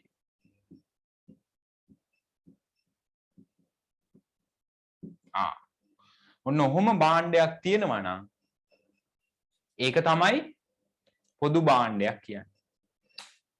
කෙනෙක් පාවිච්චි කරා කියලා තවත් කෙනෙක්ට පාවිච්චි කරන්න බැරි වෙන්නේ. මොනවද උදාහරණ? ඊට පස්සේ මුදල් අය කරන්න බෑ. ප්‍රදීපාගාර. හරිද? ප්‍රදීපාගාරය. නැවක් එක නැවක් බැලුවා කියලා තව නැවකට බලන්න බැරි නෑ. ගමනාන්තේ නැව් දෙකටම කියනවා. ඒ වගේම කාගෙන්වත් මුදල් අය කරන්නේ නැහැ. එහෙනම් ප්‍රදීපාගාරය දිහා බලලා ඔයගොල්ලෝ ඩෙස්ටිනේෂන් එක මේ ගමනාන්තය දැක්කනේ. රුපියල් 500ක් දෙන්න 500ක් දෙන්න කියන්නේ. හරිද? එතකොට ප්‍රදීපාගාර ඊට පස්සේ මේ මොනවාද මහා මාර්ග නැත්නම් වීදි ආලෝකය. වීදි ආලෝකය දැන් ඕගොල්ලෝ යනකොට රැයට කළුවරයිනේ. එතකොට දැන් මේ දවස්වල නම් කොහොමත් කළුවරයි. කළුවරේ ඉඳලා දැන් පුරුදුයි. දැන් කළුවරේ ගමන් කරන්න ඕගොල්ලන්ට විශේෂ හැකියාවක් තියෙනවා. ඇයි? අඳුරේම ඉඳලා. හරිද? ඒක අමතක කළා දාමුකෝ. වීදි ආලෝකය නිසා අපි දන්නවා කොළඹ ගියොත් කොළඹ නෙමෙයි ඕනම නගරයක් ආසන්නව වීදි ආලෝකය දකින්න පුළුවන්. නැත්තම් දැන් නම් නගර ආසන්නවම නෙමෙයි ඊට එහාත් වීදි ආලෝක කරලා තියෙනවා. මේ පාරේ ලයිට් තියෙනවනේ. ඒ කියන්නේ මේ දවස්වල නෙමෙයි මම මේ කතා කරන්නේ. මේ දවස්වල නම් පාරේ තියා ගෙදරවත් අපිට ලයිට් එකක් නැහැනේ. ඒ වුණාට වීදි ආලෝකය පැවතීම නිසා ඒකේ අපි හැමෝම පාවිච්චි කරනවා. පාරේ යද්දී අපි හැමෝම වීදි ආලෝකය කියන එක අපි හැමෝටම ප්‍රයෝජනවත් වෙනවා. ඒ හින්දා එක්කෙනෙක් පාවිච්චි කළා කියලා තව කෙනෙක්ට පාවිච්චි කරන්න තියෙන අයිතිය නැති වෙන්නේ නැහැ. ඒ වගේම කාගෙන්වත් මුදල් අය කරන්නේත් නැහැ. අන්න එහෙම බාණ්ඩ. අපි අනිත් එක කියමු වීදි ආලෝකය.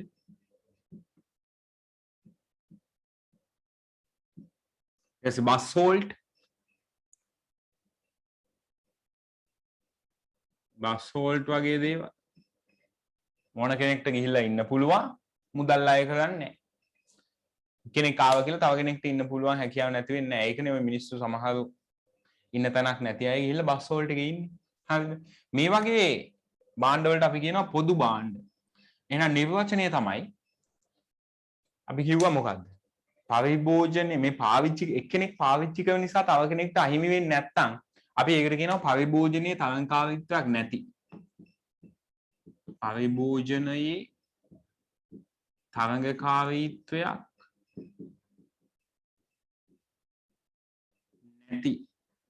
නැති සහ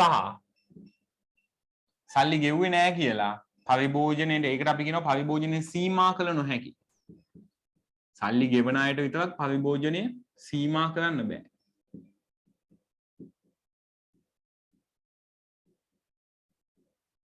පරිභෝජනය සීමා කළ නොහැකි භාණ්ඩ මොනවාද? පොදු භාණ්ඩ නම් වේ.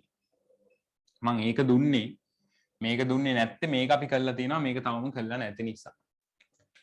මොනවද එහෙනම් පොදු භාණ්ඩ කියන්නේ? පරිභෝජනයේ තරඟකාරීත්වයක් නැති පරිභෝජනය සීමා කළ නොහැකි භාණ්ඩ පොදු භාණ්ඩ නම් වේ. ඔන්න නිර්වචනය කිව්වා උදාහරණයක් දුන්නා. ඔය ටිකට හම්බ වෙනවා ලකුණු දෙකක් වගේ හම්බෙයි. හරිද? මේ ටිකට ඔක්කොටම 1 ලකුණු දෙකයි. තව ලකුණු දෙකක් වගේ ගන්න තියෙනවා. ඒකට තමයි වෙනස්කම් කියන්න ඕනේ. මොනවාද වෙනස්කම්? වෙනස්කම් නම් දෙන්නම්කො නේද? මේකේ හිඟකමක් නැහැ. මේකේ හිඟකමක් තියෙනවා. පොදු භාණ්ඩවල හිඟකමක් තියෙනවා. පොදු භාණ්ඩ කියන්නේ ළමයි ආර්ථික භාණ්ඩ වර්ගයක්. ඇත මේකේ ආවස්තික පිරිවැයක් නැත මේකේ ආවස්තික පිරිවැයක් ඇත නිෂ්පාදන පිරිවැයක් නැත නිෂ්පාදන පිරිවැයක් ඇත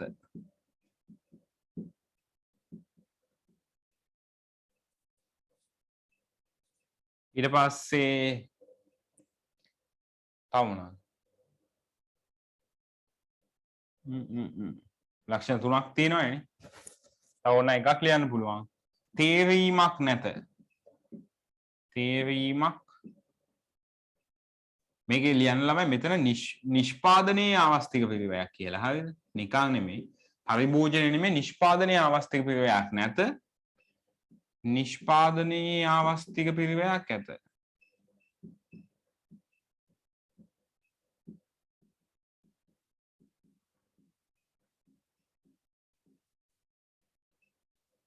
ඊට පස්සේ මෙතන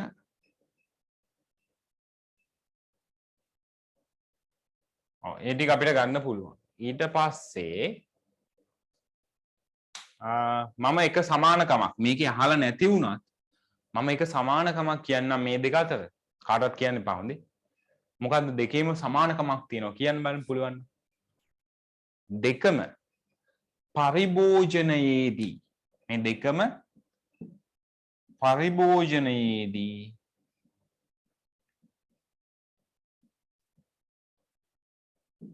මිලක් ගෙවිය යුතු නොවේ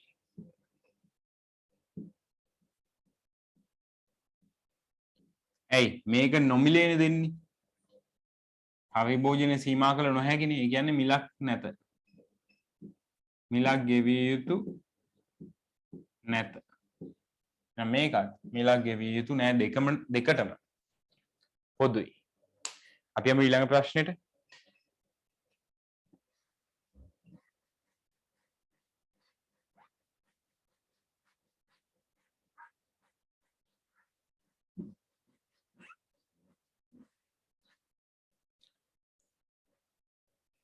ඊළඟ මොකද්ද තියෙන්නේ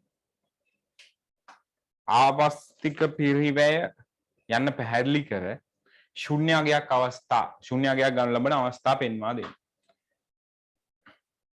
හරි පැහැදිලි කරන්න බලන්න ආවස්තික පිරිවැය තේරීමක් වෙනුවෙන් කැප කරන හොඳම විකල්පයේ වටිනාකම. හරිද? තේරීමක් වෙනුවෙන් කැප කරන ඊළඟ හොඳම විකල්පයේ වටිනාකම. එහෙනම් ඒකට ලකුණු අපි හිතමු 4ක් කියලා. 2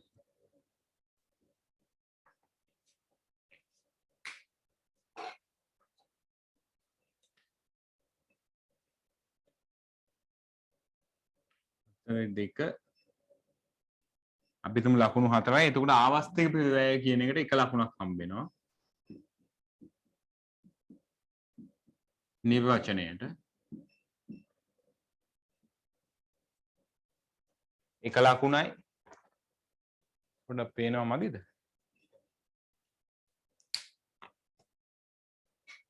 නෑ නේද? පේනවනේ ප්‍රශ්නයක් නෑ. මට පොඩ්ඩක් පේන්නේ නෑ. ඩිස්ප්ලේ එක දිලිසෙන නිසා බෝඩ් එකේ.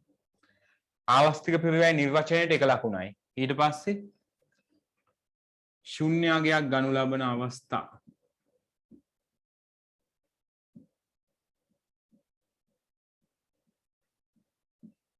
අවස්ථා 3ට ලකුණු 3යි. මොකද පළවෙනි අවස්ථාව ආවස්තික පිරිවැය ශුන්‍ය වෙන්නේ බිඳුව වෙන්නේ ආවස්තික පිරිවැයක් නැති වෙන්නේ මොන වගේ අවස්ථාවකද? ආර්ථික නොවන භාණ්ඩ හා ආර්ථික නොවන සම්පත්. ඒ කියන්නේ නොමිල සම්පත් පිළිබඳ ආවස්තික පිරිවැයක් නෑ. එහෙනම් නොමිල භාණ්ඩ.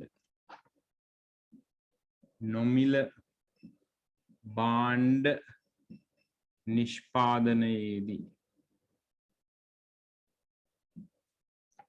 ආවස්තික පිරිවැය ශුන්‍ය වේ.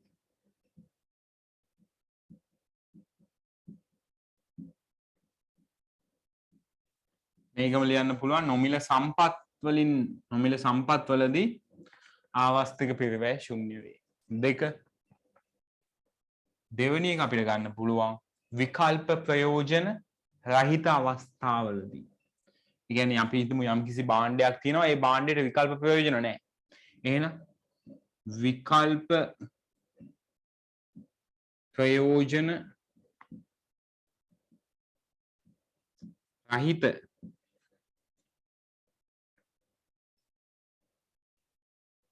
යම්කිසි භාණ්ඩයක එහෙම දාන්න යම් භාණ්ඩයක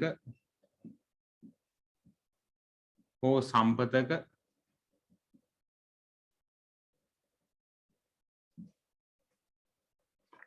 විකල්ප ප්‍රයෝජන රහිත අවස්ථාවකදී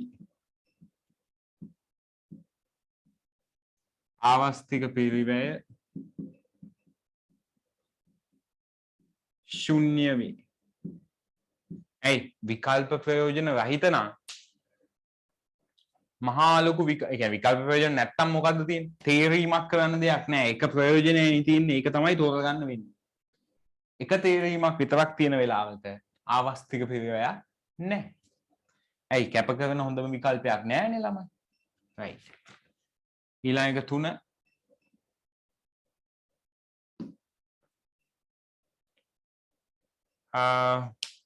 පොදු සේවා වියුක්ති අවස්ථාව.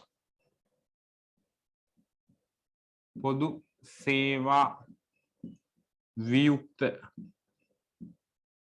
තත්වයකදී පොදු සේවා වියුක්ත තත්වයකදී ආවස්තික පිරිවැය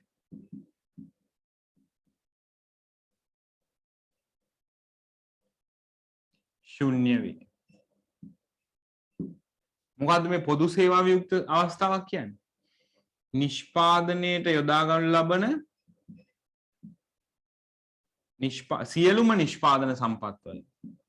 සියලුම නිෂ්පාදන සම්පත්වල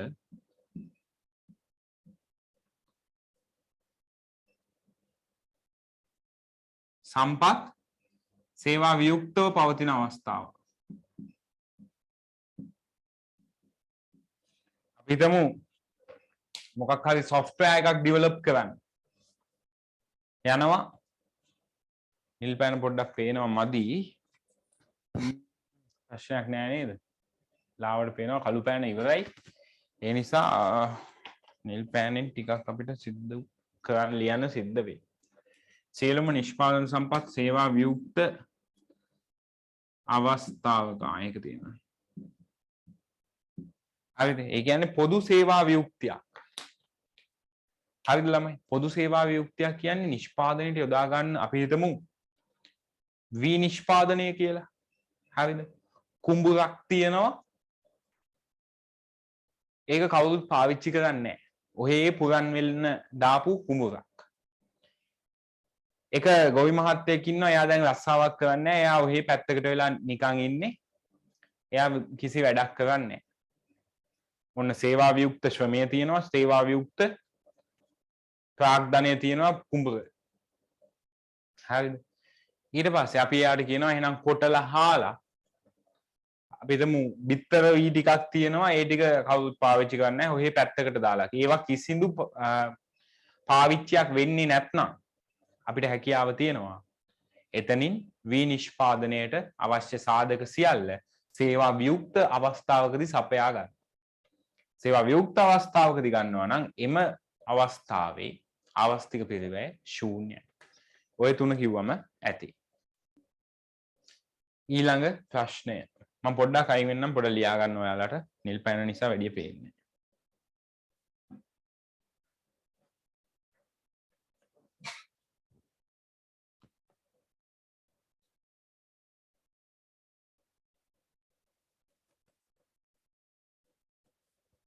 right ඊට පස්සේ ඊළඟ ප්‍රශ්නය කියන්නේ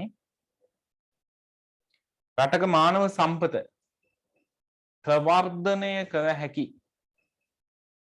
ආකාර 4ක් ලියන්න. අන්න ඒ වගේ වෙලාවට ළමයි ඕගොල්ලන්ට ආපහු වෙන වෙන දේවල් ලියන්න අවශ්‍ය වන්නේ. මානව ප්‍රාග්ධනය යනු කුමක්ද? ඒවා ලියන්න ඕනේ නැහැ මෙතනදී. හරිද? මේකෙදි ඔයාලා ලියන්න කෙලින්ම අවශ්‍ය ක්‍රම 4. 4 3.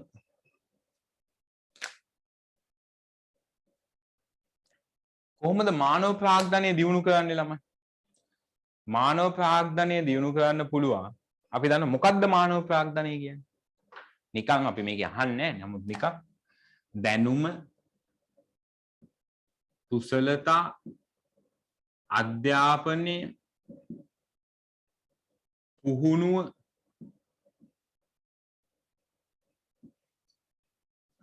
සහ ආකල්ප මගින් සංවර්ධනය වුණ සංවර්ධිත සෞඛ්‍ය සම්පන්න, ඒකත් ඕනේ, සෞඛ්‍ය සම්පන්න ශ්‍රමය අපි ගන්නවා මොකක් කියලා? මානව ප්‍රාග්ධනය. හරිද? එතකොට මොනවෙයින්ද අපිට මානව ප්‍රාග්ධනය සංවර්ධනය කරන්න පුළුවන්? දැනුම දෙන්න ඕනේ. එහෙනම් ඒකට නැත්නම් අධ්‍යාපනය, දැනුම, කුසලතා වැඩසටහන්, පුහුණු සේවක පුහුණු වැඩමුළු වගේ දේවල් තිබ්බනම් හරි. ඒක මම ලියන්න ඕනේ නැහැ. ලියන්න පළවෙනි එක අධ්‍යාපනය සඳහා වැය කරන සම්පත් ප්‍රමාණය වැඩි කිරීම. නැත්තම් ගුණාත්මක අධ්‍යාපන ක්‍රමයක් තහවුරු කිරීම. ඒක හොඳයිනේ. දැන් පළවෙනි එක ගුණාත්මක අධ්‍යාපන ක්‍රමයක් පිහිටුවීම කියලා ලියන්න. ඊළඟ එක රැකියා පුහුණු නැත්තම් වෘත්තීය පුහුණු මධ්‍යස්ථාන ආයතන පිහිටුවීම. වෘත්තීය පුහුණු මධ්‍යස්ථාන. හරිද? ඒ වයින්ුත් අධ්‍යාපන පුහුණුව ලබා දෙනවා. ගුණාත්මක අධ්‍යාපන ක්‍රමයක් නම් මාලීමට කටයුතු කිරීම, වෘත්තීය පුහුණු ආයතන පිහිටුවීම, ඊට පස්සේ නායකත්ව පුහුණු වැඩසටහන් වගේ දේවල්. right? නායකත්ව පුහුණු වැඩසටහන් වගේ දේවල් කරන්න ඕනේ. ඔය ඉස්සර තිබ්බේ A level ළමයින්ට නායකත්ව පුහුණු වැඩසටහන් කියලා. ඊට පස්සේ අපිට පුළුවන් කුසලතා ඇගයීමක් කරලා මාසිකව හෝ වාර්ෂිකව කුසලතා ඇගයීමක් කළා කුසලතා අඩු සේවකයන්ට ඒ කුසලතා සංවර්ධනය සඳහා වැඩපිළිවෙලක් සකස් කිරීම. ලියන්න. කුසලතා ඇගයීමක් සිදු කර කුසලතා සංවර්ධනය කිරීමට අවශ්‍ය ක්‍රියාමාර්ග ගැනීම.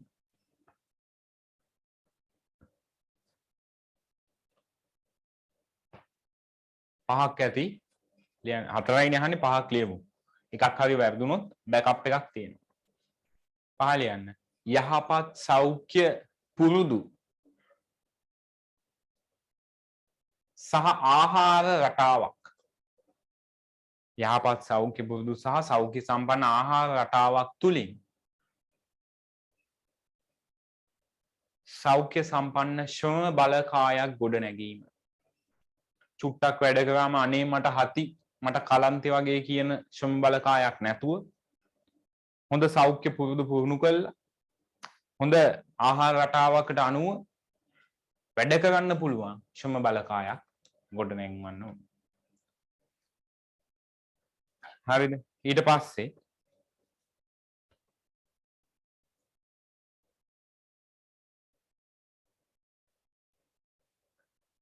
හතරවෙනි ප්‍රශ්නේ නිෂ්පාදන හැකියා මායිම සම්බන්ධ පහත අවස්ථා කෙටියෙන් පැහැදිලි කරන්න.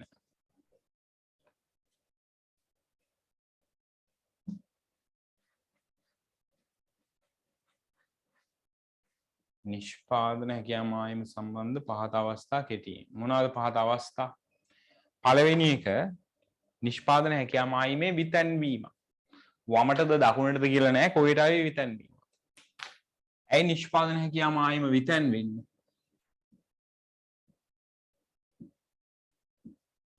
මොකක් වුණොත්ද නිෂ්පාදන හැකියාව වෙනස් වුණොත්? නිෂ්පාදන හැකියාව අඩු හෝ වැඩි වීම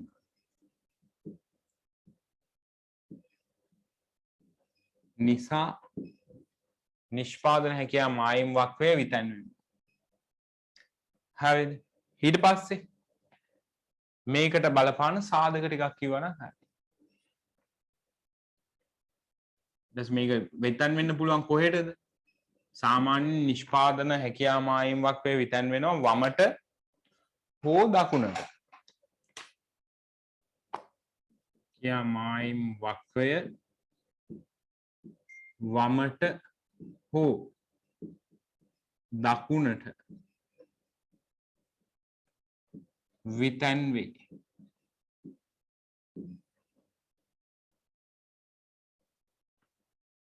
නැත්නම් මෙහෙම ලියන්න පුළුවන්. වමට නිෂ්පාදන හැකියාව මායිම් වක්‍රය නිෂ්පාදන හැකියාව අඩු වුණොත් අඩු හෝ වැඩි වීම නිසානේ. හැකියාව අඩු වුණොත් වමට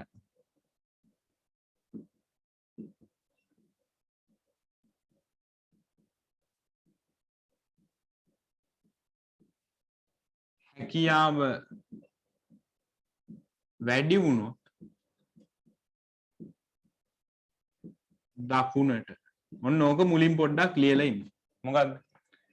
නිෂ්පාදන හැකියාව මායිම් වක්‍රය විතැන් වෙන්නේ නිෂ්පාදන විතැන් වීමෙන් පැහැදිලි වන්නේ නිෂ්පාදන හැකියාව වෙනස් වීමක්. එනම් නිෂ්පාදන හැකියාවේ අඩුවීමක් හෝ වැඩිවීමක්. නිෂ්පාදන හැකියාව අඩු වුවහොත් නිෂ්පාදන හැකියාව මායිම් වක්‍රය වමට විතැන් වෙන අතර නිෂ්පාදන හැකියාව වැඩි වුවහොත් නිෂ්පාදන හැකියාව මායිම් වක්‍රය දකුණට විතැන් වේ. ඔන්න ඕක පැහැදිලි කරනවාට ඔයාට හම්බ වෙනවා ලකුණු දෙකක්. ඕ එක ලකුණක්. එකක් දෙමු. එකක්. ඊට පස්සේ ඔයාට ඊළඟ ලකුණු අපි හිතමු මේක ලකුණු 3ක් කියලා. ඊළඟ ලකුණු 3 හම්බ වෙනවා. විතැන් වීමට හේතු 3ක් කියනවාට. මොකක්ද? ඊට පස්සේ ලියන්න නිෂ්පාදන හැකියාව මායිම් වක්‍රය විතැන් වීමට හේතු. වීමට හේතු 1 සම්පත් සම්භාරය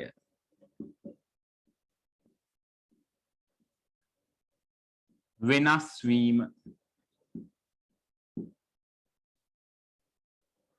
ලියන්න භූමිය ශ්‍රමය ව්‍යවසායකත්වය සහ ප්‍රාග්ධනය යන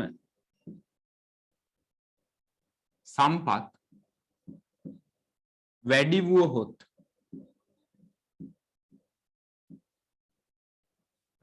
කොහෙද? දකුණට. නිෂ්පාදන හැකියාව මායිම් වක්‍රය දකුණට විතැන් වෙන අතර වෙයි.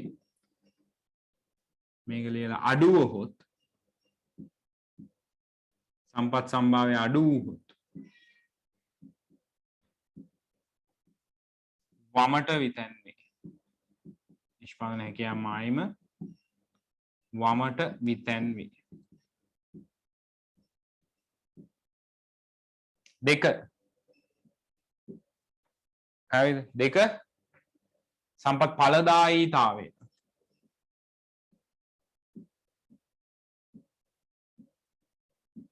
සම්පත් ඵලදායීතාවය. සම්පත් ඵලදායීතාවය වැඩි වුවහොත් නිෂ්පාදන හැකියාව මායිම් මේක ලියන්න ඕනේ සම්පත් ඵලදායීතාවය වෙනස් වීම.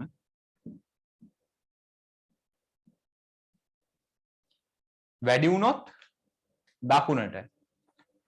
වැඩි වුවහොත් දකුණට. ඒක පැහැදිලි කරන්න ඔයාලා. වැඩි වුවහොත් දකුණට. අඩු වුණොත් වමට. 3 නිෂ්පාදන තාක්ෂණය. නිෂ්පාදන තාක්ෂණය දියුණු වුණොත් නිෂ්පාදන තාක්ෂණය වෙනස් වීම.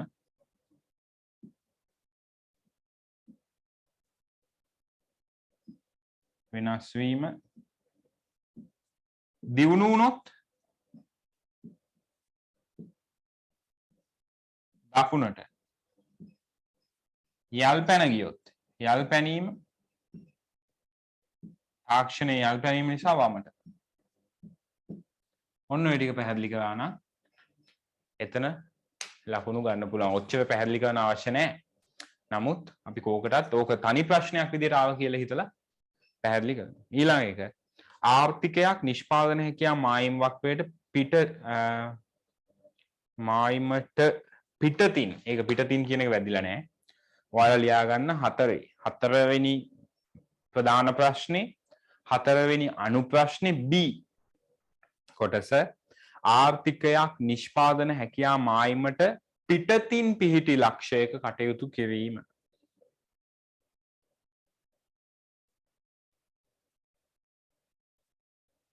නැත්තම් පොඩ්ඩක් ඉන්න.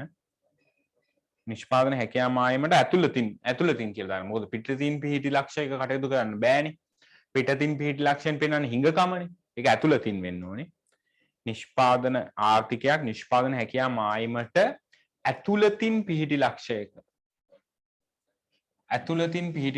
කටයුතු කිරීම. අපි දන්නවා ඇතුළතින් පිහිටි ලක්ෂයක කටයුතු කරන්නේ ඇයි? එක්කෝ ආර්ථික පසුබැස්මක් නැත්නම් සම්පත් ඌණු උපයෝජනය. සම්පත් ඌණු උපයෝජනය පැහැදිලි කරා නම් හරි. ඒතර ඔයාලා ලියන්න ඕනේ. ඒ කියන්නේ මෙහෙමනේ ළමයි. මම මේක පැහැදිලි කරලා නේද? සම්පත් ඌණු උපයෝජනයක් තමයි මෙතනින් පෙන්වන්නේ. අපි කලින් කිව්වේ. ඒතර මේකෙදි ඔයා කියන්න ඕනේ නිෂ්පාදන හැකියාව මායිම් වක්වයට පිටතින් පිහිටි ලක්ෂයක කටයුතු කිරීම සිදුවන්නේ නිෂ්පාදනයේ අකාර්යක්ෂමතාවය. නිෂ්පාදනයේ මොකද්ද? අකාර්යක්ෂමතාවය.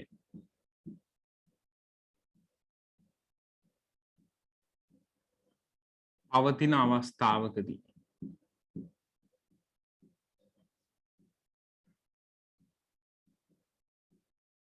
මේ සඳහා හේතු විය හැකි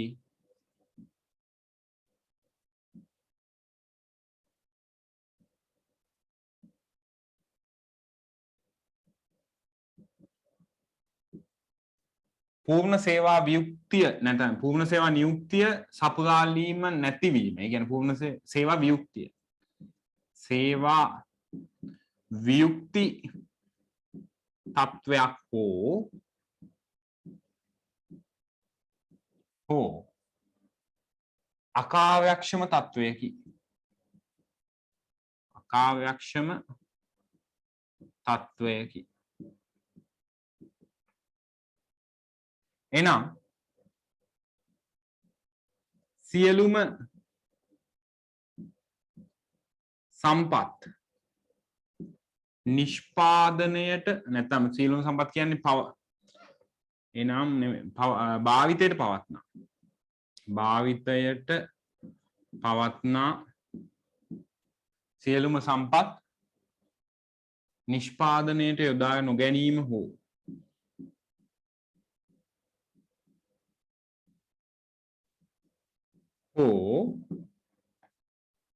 නැත්නම්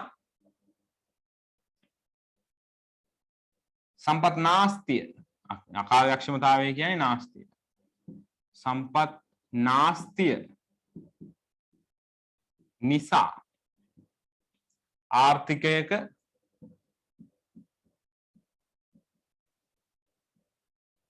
නිෂ්පාදන අකාර්යක්ෂමතාවය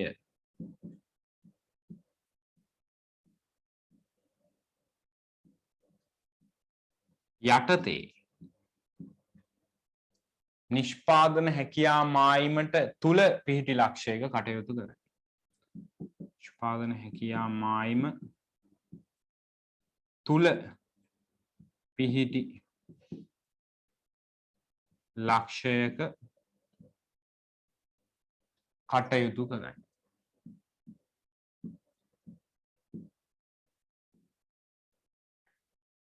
ඕක ලියලා තව එකක් ලියන්න පුළුවන් මොකද්ද?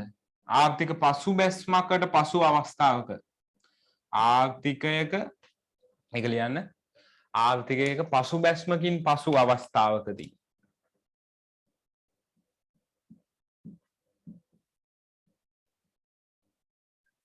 පසුබැස්මකින් අනතුරුව එනම් මොකද්ද? අනතුරුව. එහෙනම් අනතුරුව ද ආර්ථිකය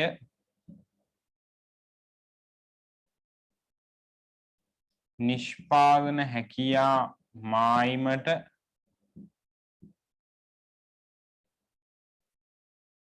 ඇතුළින් පිහිටි ලක්ෂයක කටයුතු කරයි.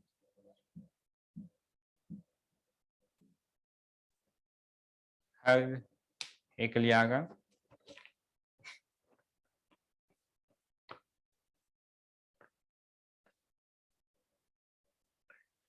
right. අවසන් ප්‍රශ්නය.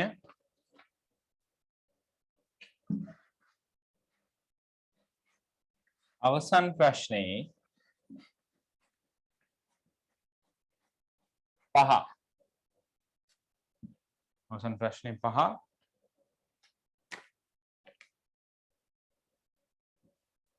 මොකද පහෙන් අහන්නේ? ආර්ථික පද්ධතියක් යනු කුමක්ද? මොකද ආර්ථික පද්ධතියක් කියන්නේ? මූලික ආර්ථික ප්‍රශ්න විසඳා ගැනීම. මම එදත් කිව්වා මූලික ආර්ථික ප්‍රශ්න තියෙනවානේ. මූලික ආර්ථික ප්‍රශ්න. ඔන්න ඔය ප්‍රශ්න විසඳ ගන්න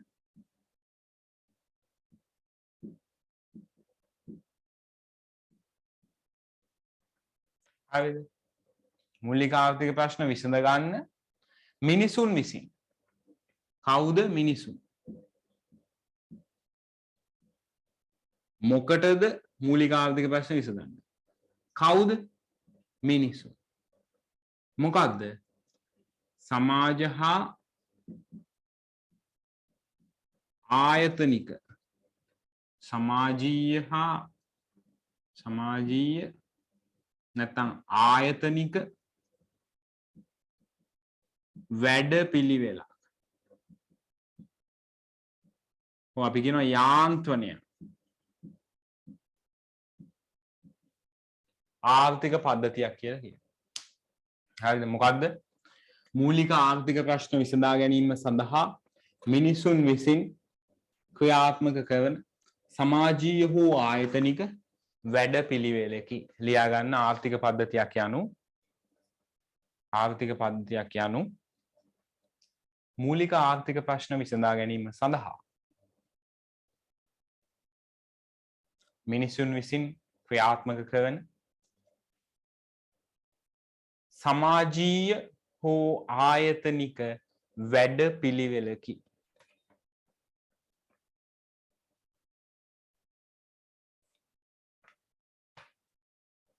ලකුණු දෙකයිනේ. ලකුණු දෙකට මේ ටික ඇති. හරිද?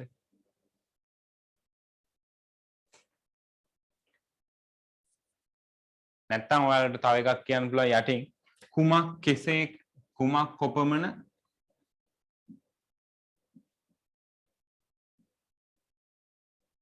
කෙසේ කා සඳහා නිෂ්පාදනය කරනවාද යන ප්‍රශ්න ආර්ථික පද්ධතියකින් විසඳේ. පද්ධතියකින් යන ප්‍රශ්න වලට ආර්ථික පද්ධතියකින් විසඳුම් ලැබේ.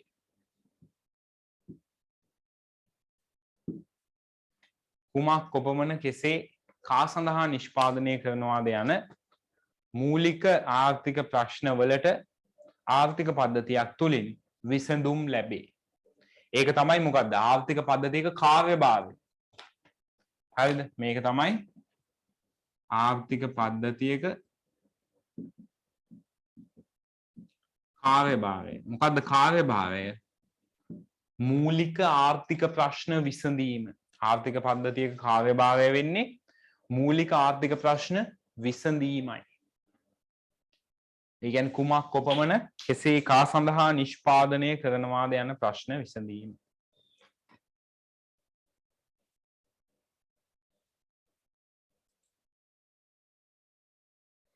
ඊළඟට අවසාන ප්‍රශ්නය නිෂ්පාදනය පිළිබඳ ප්‍රශ්නය වෙළඳපළ ආර්ථික පද්ධතියක් මගින් විසඳා ගනු ලබන්නේ කෙසේද? මොකක්ද මේ නිෂ්පාදනය පිළිබඳ ප්‍රශ්නය කියන්නේ? නිෂ්පාදනය පිළිබඳ ප්‍රශ්නය කියන්නේ මෙතින් කෙසේ නිෂ්පාදනය කරනවාද කියන ප්‍රශ්නය. කෙසේ නිෂ්පාදනය කරනවාද?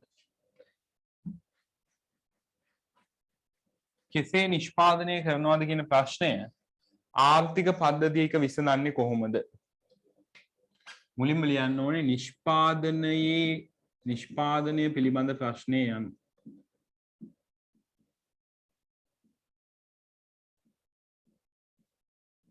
යනු කෙසේ නිපදවනවාද යන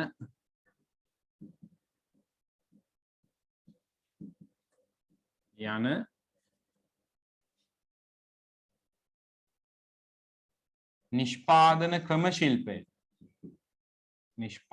ක්‍රම ශිල්පය පිළිබඳ ක්‍රම ශිල්පය තෝරා ගැනීම පිළිබඳ ප්‍රශ්නයයි. හරිද? ඒක පොඩි පැහැදිලි කිරීමක් කරනවා එකපාර උත්තරයට යන්නේ නැතුව. ඊට පස්සේ අපි කියනවා කොහොමද කරන්නේ? කොහොමද මේක විසඳගන්නේ? වෙළඳපළ ආර්ථිකයක් මගින් මේ විසඳා ගන්නු ලබන්නේ අවම පිරිවැය සහිත හෝ උපරිම ලාභ සහිත නිෂ්පාදන ක්‍රම ශිල්පය තෝරා ගැනීම මගින්. වෙළඳපළ ආර්ථිකයක් විසින්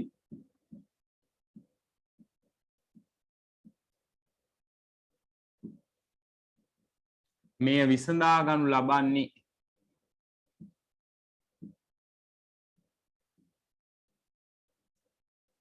උපරිම ලාභය සහිත නැත්නම් ලාභ උපරිම කරන හෝ නිෂ්පාදන පිරිවැය අවම කරන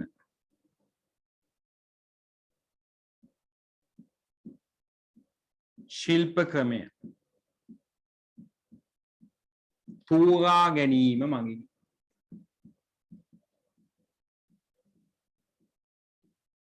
හරිද? ඇයි? හේතුව තමයි වෙළඳපළක් කටයුතු කරන්නේ මිල යාන්ත්‍රණය මත පදනම්ව ලාභ උපරිම කරන්න. සානුබල මොනවාද? ද්‍රව්‍යාත්මක සානුබල නැත්නම් ලාභය පදනම් කරගත් සානුබල. එතකොට මෙයා බලන්නේ ලාභය උපරිම කරගන්න. එහෙනම් ශ්‍රම සූක්ෂම ඒ කියන්නේ අඩු පිරිවැය තියෙන ශ්‍රමය නම් ශ්‍රම සූක්ෂමව යනවා. අඩු පිරිවැය තියෙන ප්‍රාග්ධනය නම් ප්‍රාග්ධන සූක්ෂමව යනවා. අඩු පිරිවැය සහිත ශිල්ප ක්‍රමය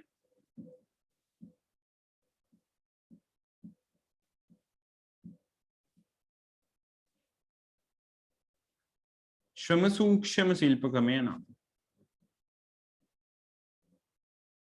ශ්‍රමය නම් අඩු පිරිවැය සහිත සාධකය. ශ්‍රමය නම් ශ්‍රම සූක්ෂම ලෙසද ශ්‍රම සූක්ෂම නිෂ්පාදන ශිල්ප ක්‍රමයද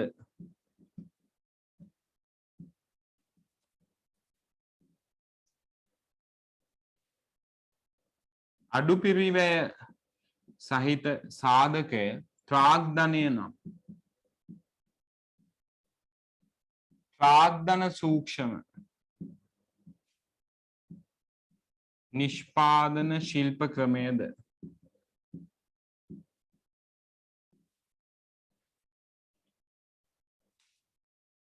තෝරා ගනී.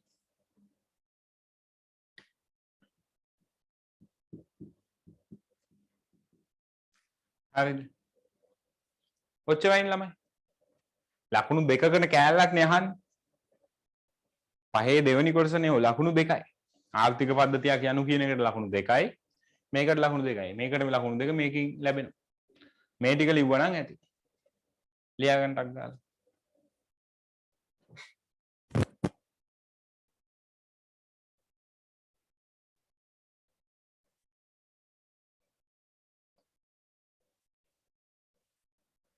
right හරි නේද? එහෙනම් ප්‍රශ්න දෙක අවසන්. අපිට ඊළඟ ප්‍රශ්න පන්තිය MCQ නිෂ්පාදන හැකියාව මායිම් වක්‍රයට අදාළ MCQ ප්‍රශ්න පත්‍ර පන්තිය ඊළඟ දවසේ අපි කරනවා. එතකොට ඊයේ ඔයාලට දාලා ඇති රිවිෂන් ටියුට් එකේ ප්‍රශ්න ක්ලාස් එක. අද දැම්ම සෙකන්ඩ් පේපර් එකේ ක්ලාස් එක. ඊළඟ දවසේ ආපහු දානවා MCQ ඩිස්කෂන් එකේ වීඩියෝ එක. ඔය තුනෙන්ම හොඳට පේපර්ස් හරියට බලලා ගානට වැඩේ කරන්න. මොනාම හරි ප්‍රශ්නයක් තියෙනවා නම් ඔයාලට WhatsApp message එකක් දාලා ඒක විසඳ ගන්න පුළුවන්. මම හිතනවා දැනට උගන්වපු දැනට වෙනකන් කිසි ප්‍රශ්නයක් නැතුව ඇති. අපි ඉක්මනට අනිත් ටිකත් කවර් කරලා දාමු. අපි අවුරුද්දෙන් පස්සේ මැයි මාසේ ඔයාලට පේපර් එකක් එවලනවා. ඒ පේපර් එක හරියට ලියන්න ඕනේ. ඊළඟ ටියුට් සෙට් එකත් එක්ක නැත්නම් ඊට පස්සේ ටියුට් සෙට් එකත් එක්ක මම ඔයාලට පේපර් එකකුත් එවනවා. ඒකට ඕගොල්ලෝ පේපර් එකට ආන්සර්ස් ලියලා මට ආන්සර් ෂීට් එක එවන්න ඕනේ. හරිද? එහෙනම් අපි අදට මෙන්න මේ කොටසෙන් පාඩම නවත්තමු. ඔව් ඔක්කොම ඉවරයිනේ. එහෙනම් අපි ඊළඟ දවසේ හම්බෙමු. එතකන් ඔයාලට සුබ දවසක්. ආයුබෝවන්.